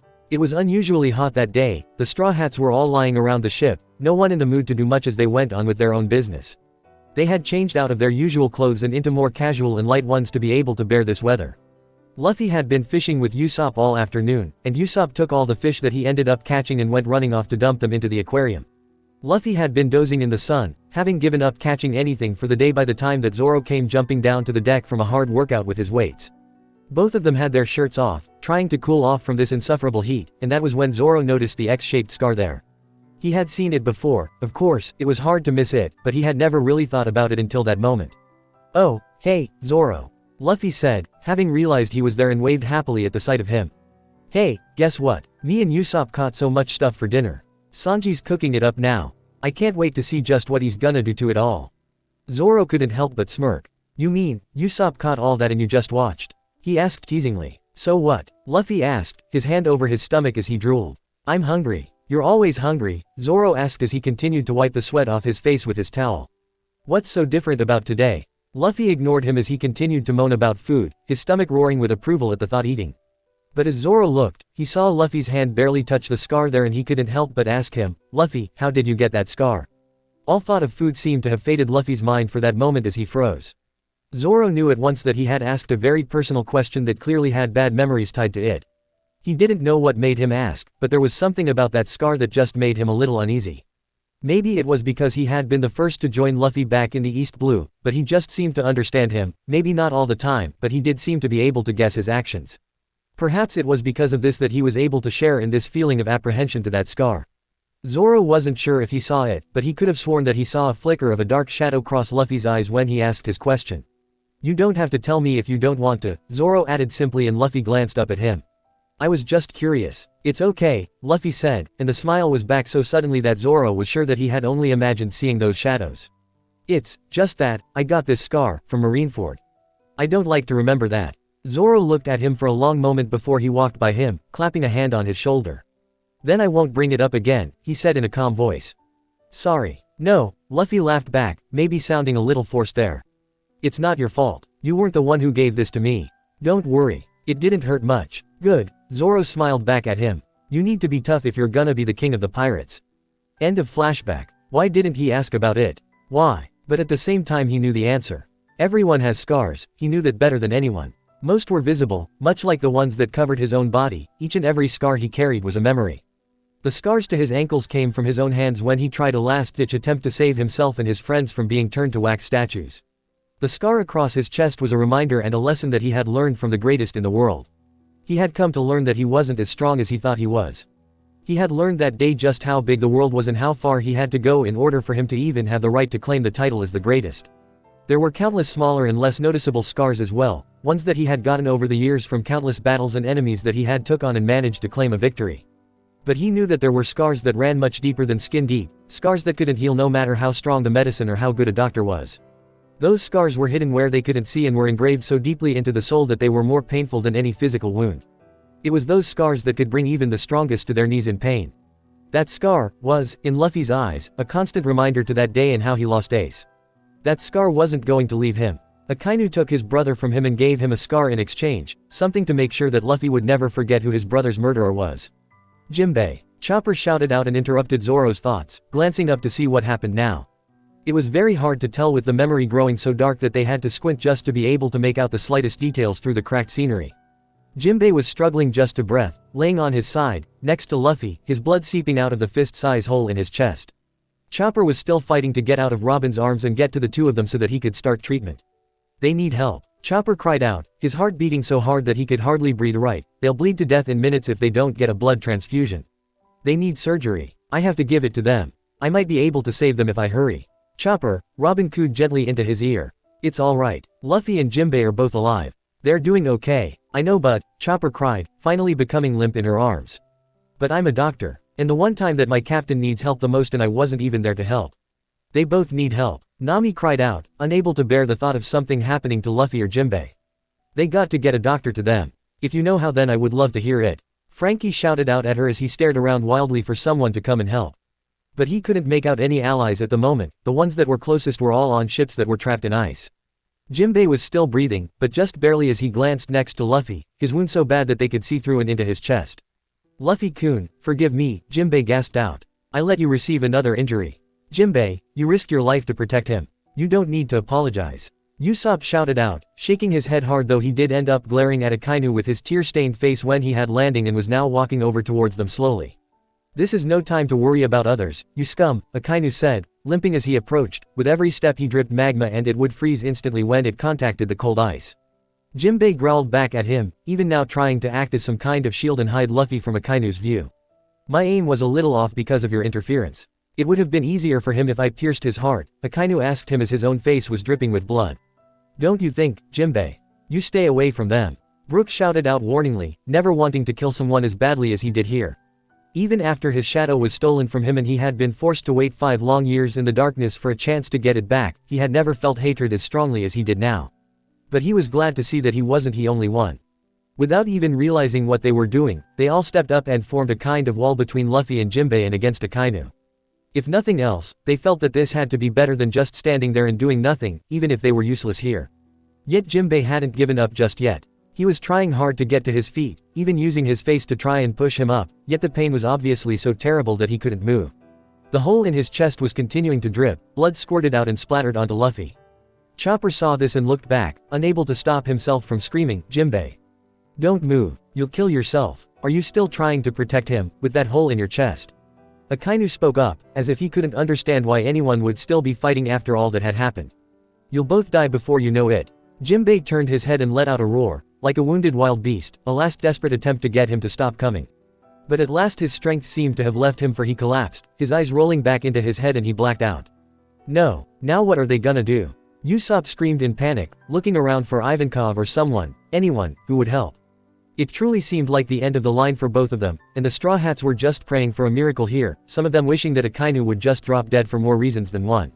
But after a long minute, Jinbei seemed to have forced himself to come to. Nami and Usopp both cried out in shock, having thought that Jinbei was down for the count, but his eyes had returned to normal and he was even trying to force his body up once more. Even going as far as to succeed in pushing himself up to all fours, still above Luffy and refusing to move to give Akainu a clean shot. I will not let him die, Jinbei said defiantly, his head still pressed against the ice, not giving up. Even if I die myself, I will not let Luffy-kun die. Those words meant more to the Straw Hats than anything else that Jinbei could have said. If they had thought highly of him before, it was nothing compared to their respect and gratitude they felt right now. They all wanted him with them right now, the present day one, so that they could thank him again and again for his actions here. If it wasn't for him, they would have lost Luffy a long time ago and never would have known until it was far, far too late to help him. But Akainu just looked disgusted that anyone would want to protect Luffy, even going as far as dying to protect him. He finally stood just a few feet away and the Straw Hats were all preparing themselves to stop this next attack no matter what happened. Akainu raised his arm high, ready for the final attack that would kill them both. What an absurd claim, he sneered, and the Straw Hats felt for sure that their hearts stopped for that moment, but then, for no apparent reason, Akainu froze where he stood. What had caused him to stop though became clear almost immediately, for, without warning, an attack came out of nowhere and struck Akainu so hard that he was sliced in half. The Straw Hats let out startled cries, most of them leaping back as they tried to figure out what happened. That was when Robin realized that this attack was made out of sand. So it could only have been one person. Full of complete shock, she turned to see the sand from that last attack swirled together into a miniature whirlwind, and then he appeared. Crocodile, she cried out as they all spun to look. What's he doing? Nami cried out, so stunned by Crocodile's appearance. I have no idea, Robin said, just as baffled by all the times he had helped Luffy and even Ace. Sure, he helped him to escape Impel Down, but that was because it was in his own interests to do so. This whole battle he fought who he wanted to, and that included Whitebeard and the Marines. But then he helped to save Ace from being executed as well as protecting Luffy from the Hawk. God, I hate owing that bastard anything. Sanji shouted out. Maybe not, Frankie gulped. I mean, maybe it's even now. Even how? Usopp demanded hysterically. I'm just saying, Frankie said, he helped Luffy out a bunch of times here, right? Maybe that'll make up for the 3 times he tried to kill him in Alabasta. I like that idea a lot better than having to owe him anything, Usopp said, thinking that over.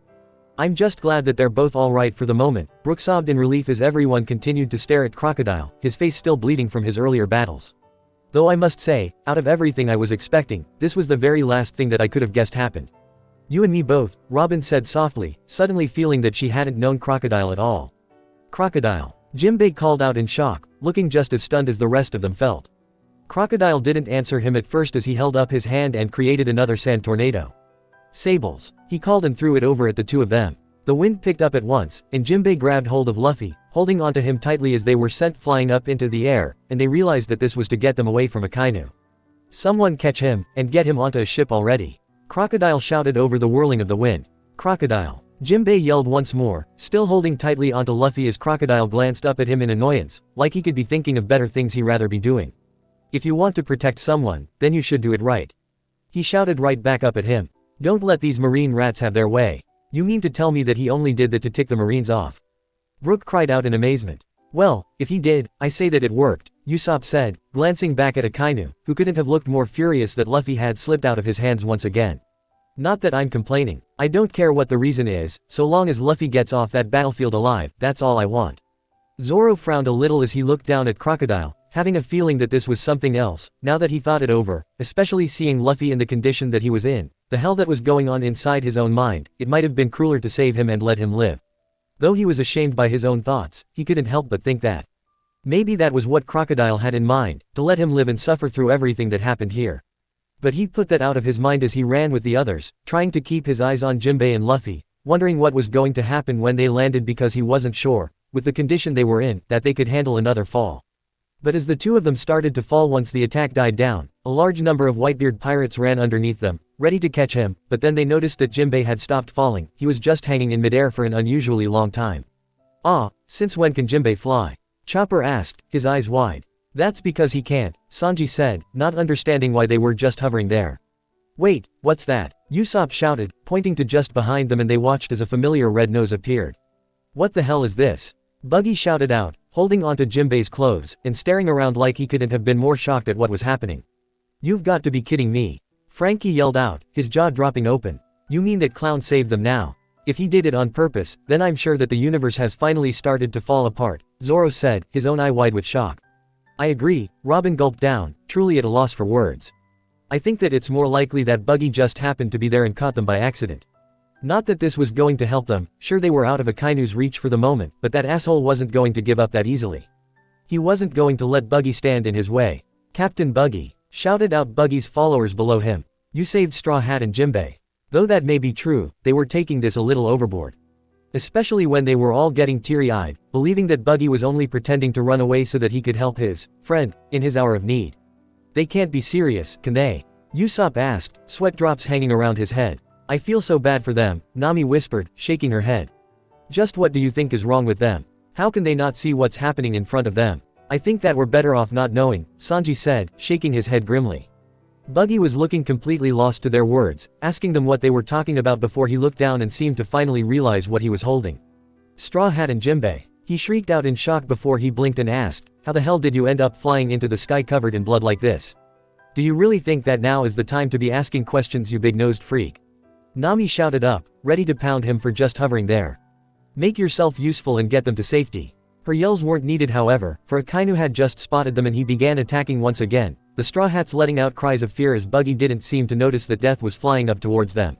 Hey, it sure is hot here, Buggy muttered to himself, actually sweating hard before he looked down and spotted the magma flying at them and he screamed in terror, magma.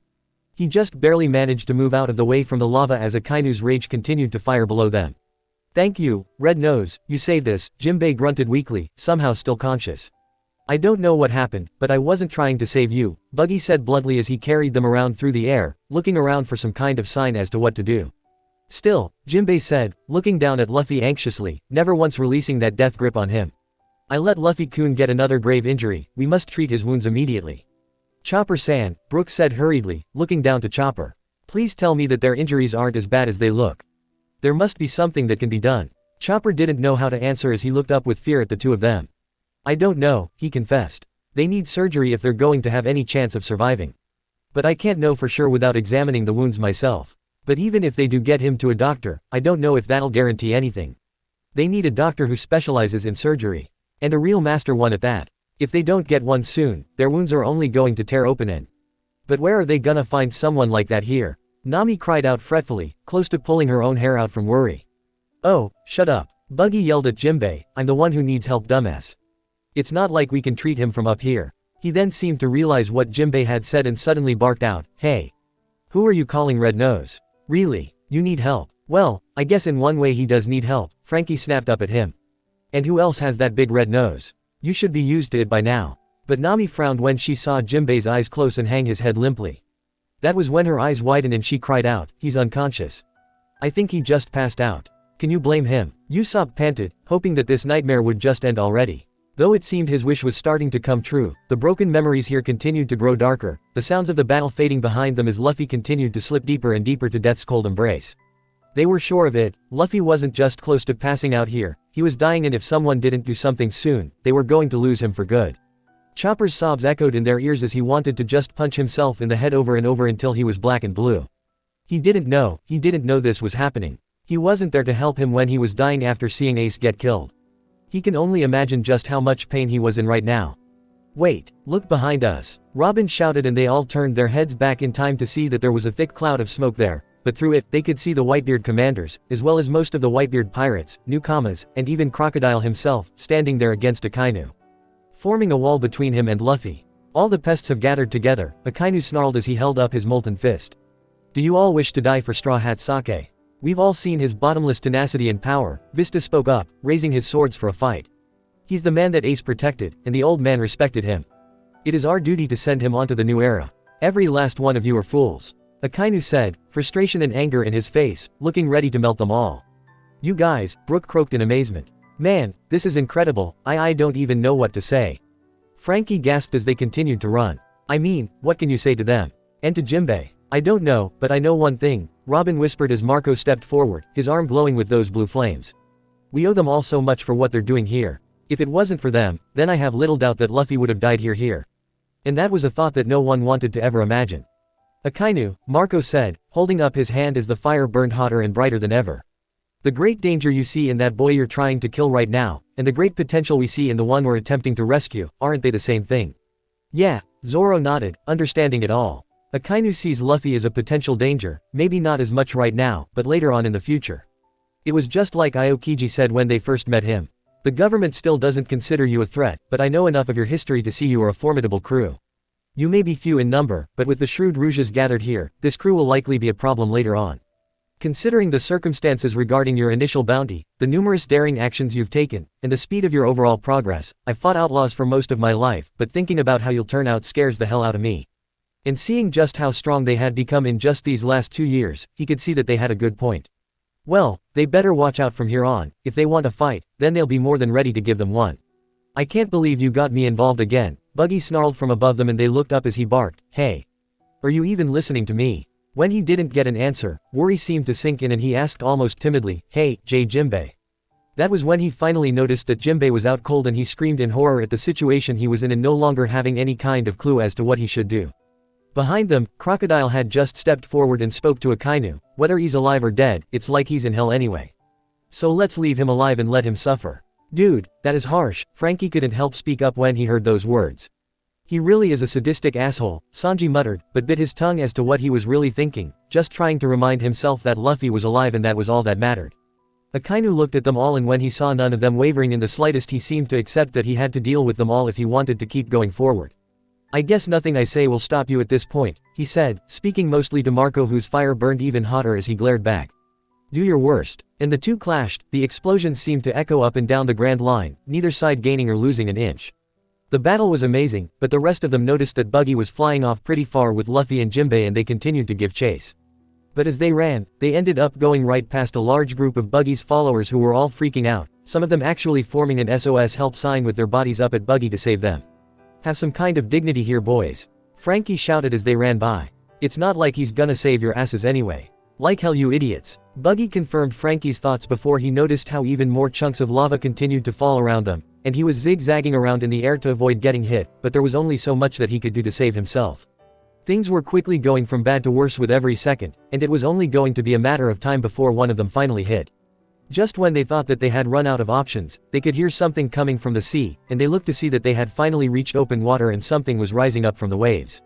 What's going on now? Usopp yelled, staring out at the water. It looked like some kind of sea monster was starting to rise up from the depths, and he couldn't think that things could get any worse. Wait, Frankie yelled, squinting his eyes, trying to make out what was coming, something, metal. From the water burst out a yellow submarine. A large one, almost as large as the Sunny was, this one looking a little more like a ship, such as having a mast and lamps on the outside, than an actual submarine though. On the side was painted a Jolly Roger of a Smolee's face that looked like some kind of virus, as well as the word death stamped with it. That's a submarine, Frankie shouted, pointing at it as it appeared fully in front of them. What's that thing doing here? Brook yelled worriedly, watching it sail towards the shoreline. Oh, please don't tell me that more enemies are coming. But as Robin stepped forward to try and get a better look, she stared as she saw the Jolly Roger on the side and the death mark.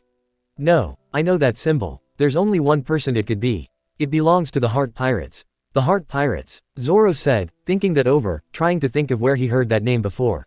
There's no doubt, Robin said with a firm nod. That is definitely the same mark of Trafalgar Law. The Surgeon of Death, one of the supernovas from Sabayati. Usopp gasped before he remembered seeing that creepy man help Luffy and Kid fight off those Marines when they were at the action house. Wait, if that's true, then why's he here? But Robin had no answer to give him, no idea what to say as a door opened up and a single figure appeared on the deck. They heard his voice before they saw his face, a dark and commanding one as he declared, "Bring Straw Hatter over here." The Straw Hats ran to the edge of the water and spotted him there. It was him, the same man they met at Sabayati all right, and he looked just like the last time they saw him too. Standing behind him were his crewmates, including the bear from before and a new face of a giant of a man with tattoos of flames on his face, standing right behind them. You mean it was him who saved Luffy? Nami gasped out, remembering how that guy had given her the creeps and how he seemed to take an unusual amount of pleasure from attacking those Marines at the auction house. But, why would he do that? Straw Hatter. That's a strange way to address a guy, Buggy repeated, staring down at him, before he demanded, "Who are you, kid?" "You've got to be kidding me." Sanji shouted out. "You mean that a doctor shows up in the middle of a freaking war and helps Luffy out?" "If the reputation I heard about him is true, then he truly is a skilled doctor," Robin answered quickly. "Luffy would be in expert hands if he treated him, Jinbei too. I think that he's the best chance that they could possibly ask for at this moment." "Oh, thank God," Chopper cried out, unable to hold back the feelings of relief and joy at the thought of someone finally treating them. "But I don't get it, why would he be doing this?" Zoro called out over the noise.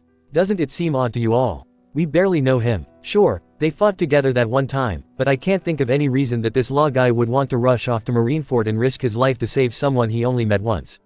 Right now, I don't care." Nami called, not wanting him to ruining the wonderful feeling that at last these terrible memories were over.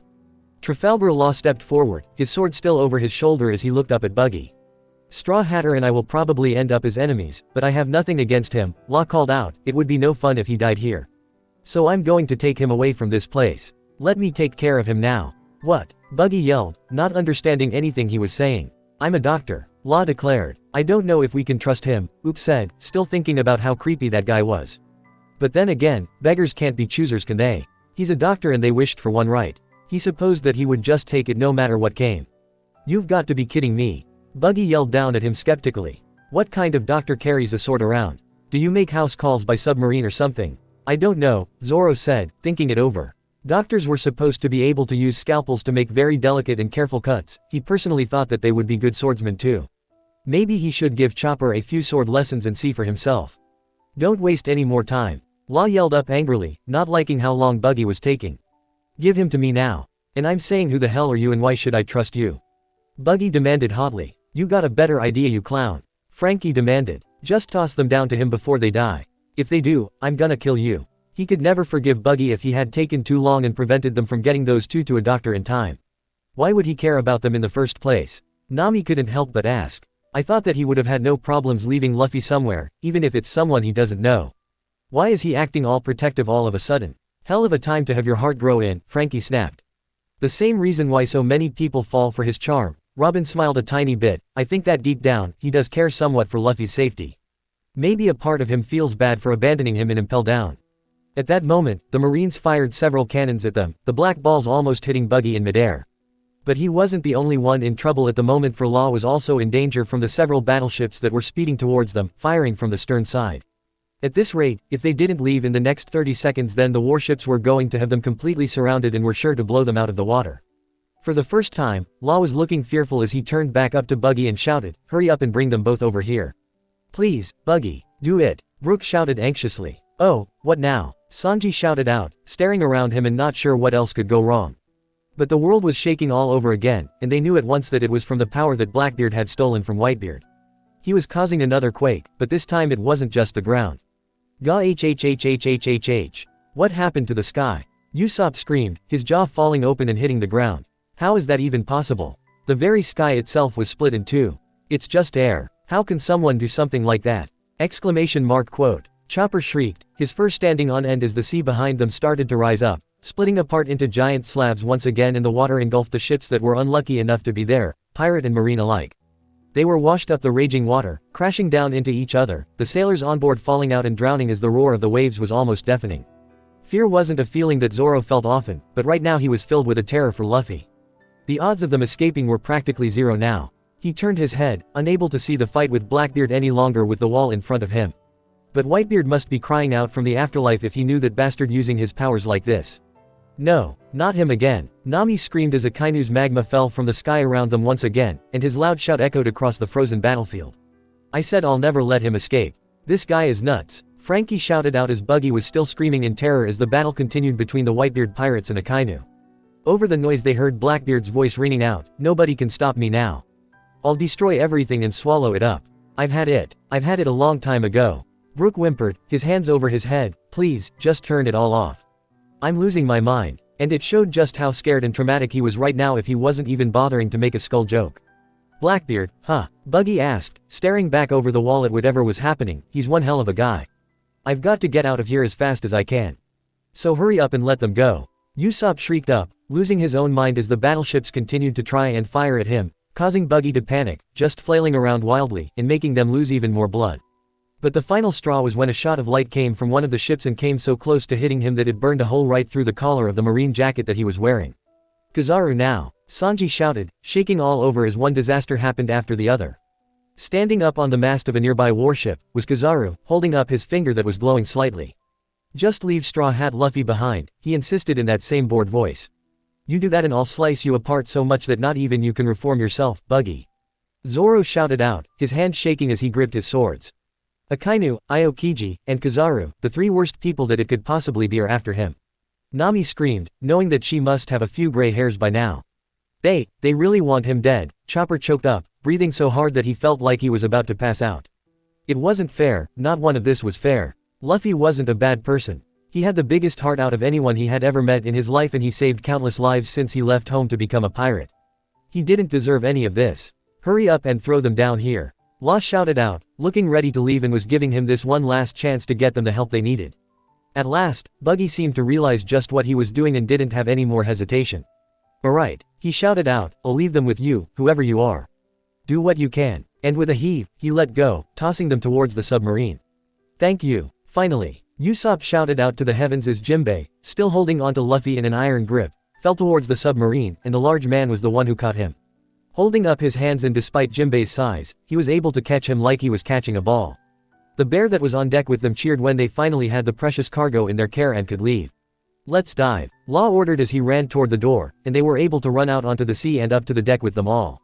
You did well to escape me on Sabayati, Trafalgar Law. Kizaru spoke up from far behind them and was holding up his hand once more, causing the entire submarine to be bathed in the golden light, and they knew that he was getting ready to launch another attack.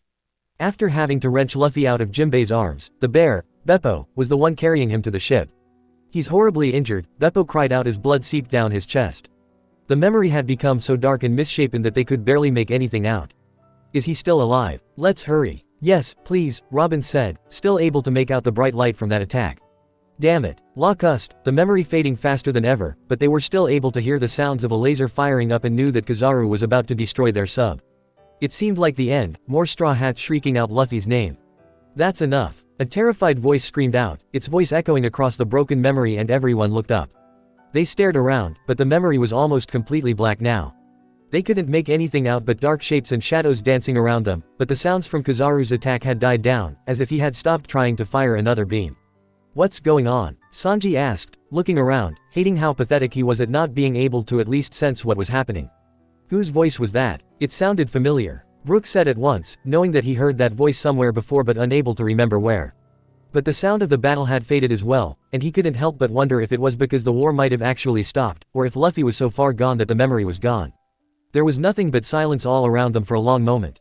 But then that same voice continued to yell out bravely. Stop it already. All this fighting, just end it. We're throwing people's lives away. That voice, I know it, Usopp said, beating his head and trying to think, but it was Brook who recognized it. That's Kobe's voice. He shouted out. Wait, you mean the Kobe we know? Chopper shouted out in shock. That Kobe. I know voices and sounds, Brook said firmly. I am certain it is him. He's trying to stop the fighting. Is he nuts? Nami shouted out fearfully, he's gonna get himself killed like this. Maybe, but he has a good point. Robin called out, he wants the fighting to stop and to stop throwing always the lives of good people. Someone had to say it. Kobe's voice went on, but it was choked up and sounded like he was close to bawling here as he continued to say his piece. Even though every single soldier has a family waiting for them to return. Even though we've accomplished our goal. We keep chasing pirates who don't want to fight, drawing out the battle that should already be over and abandoning soldiers who could be saved if we treat their wounds now. He's right, Sanji said, biting his cigarette in half. They forgot all about that. In their lust for blood, they're forgetting how many more people here are dying. What is wrong with them all? That's what war does to people. Zoro said crossly. Once you live through a war, you can never go back to how you were before. War does things to people and it's never a good thing. But he had to admit that he was impressed by Kobe's words here.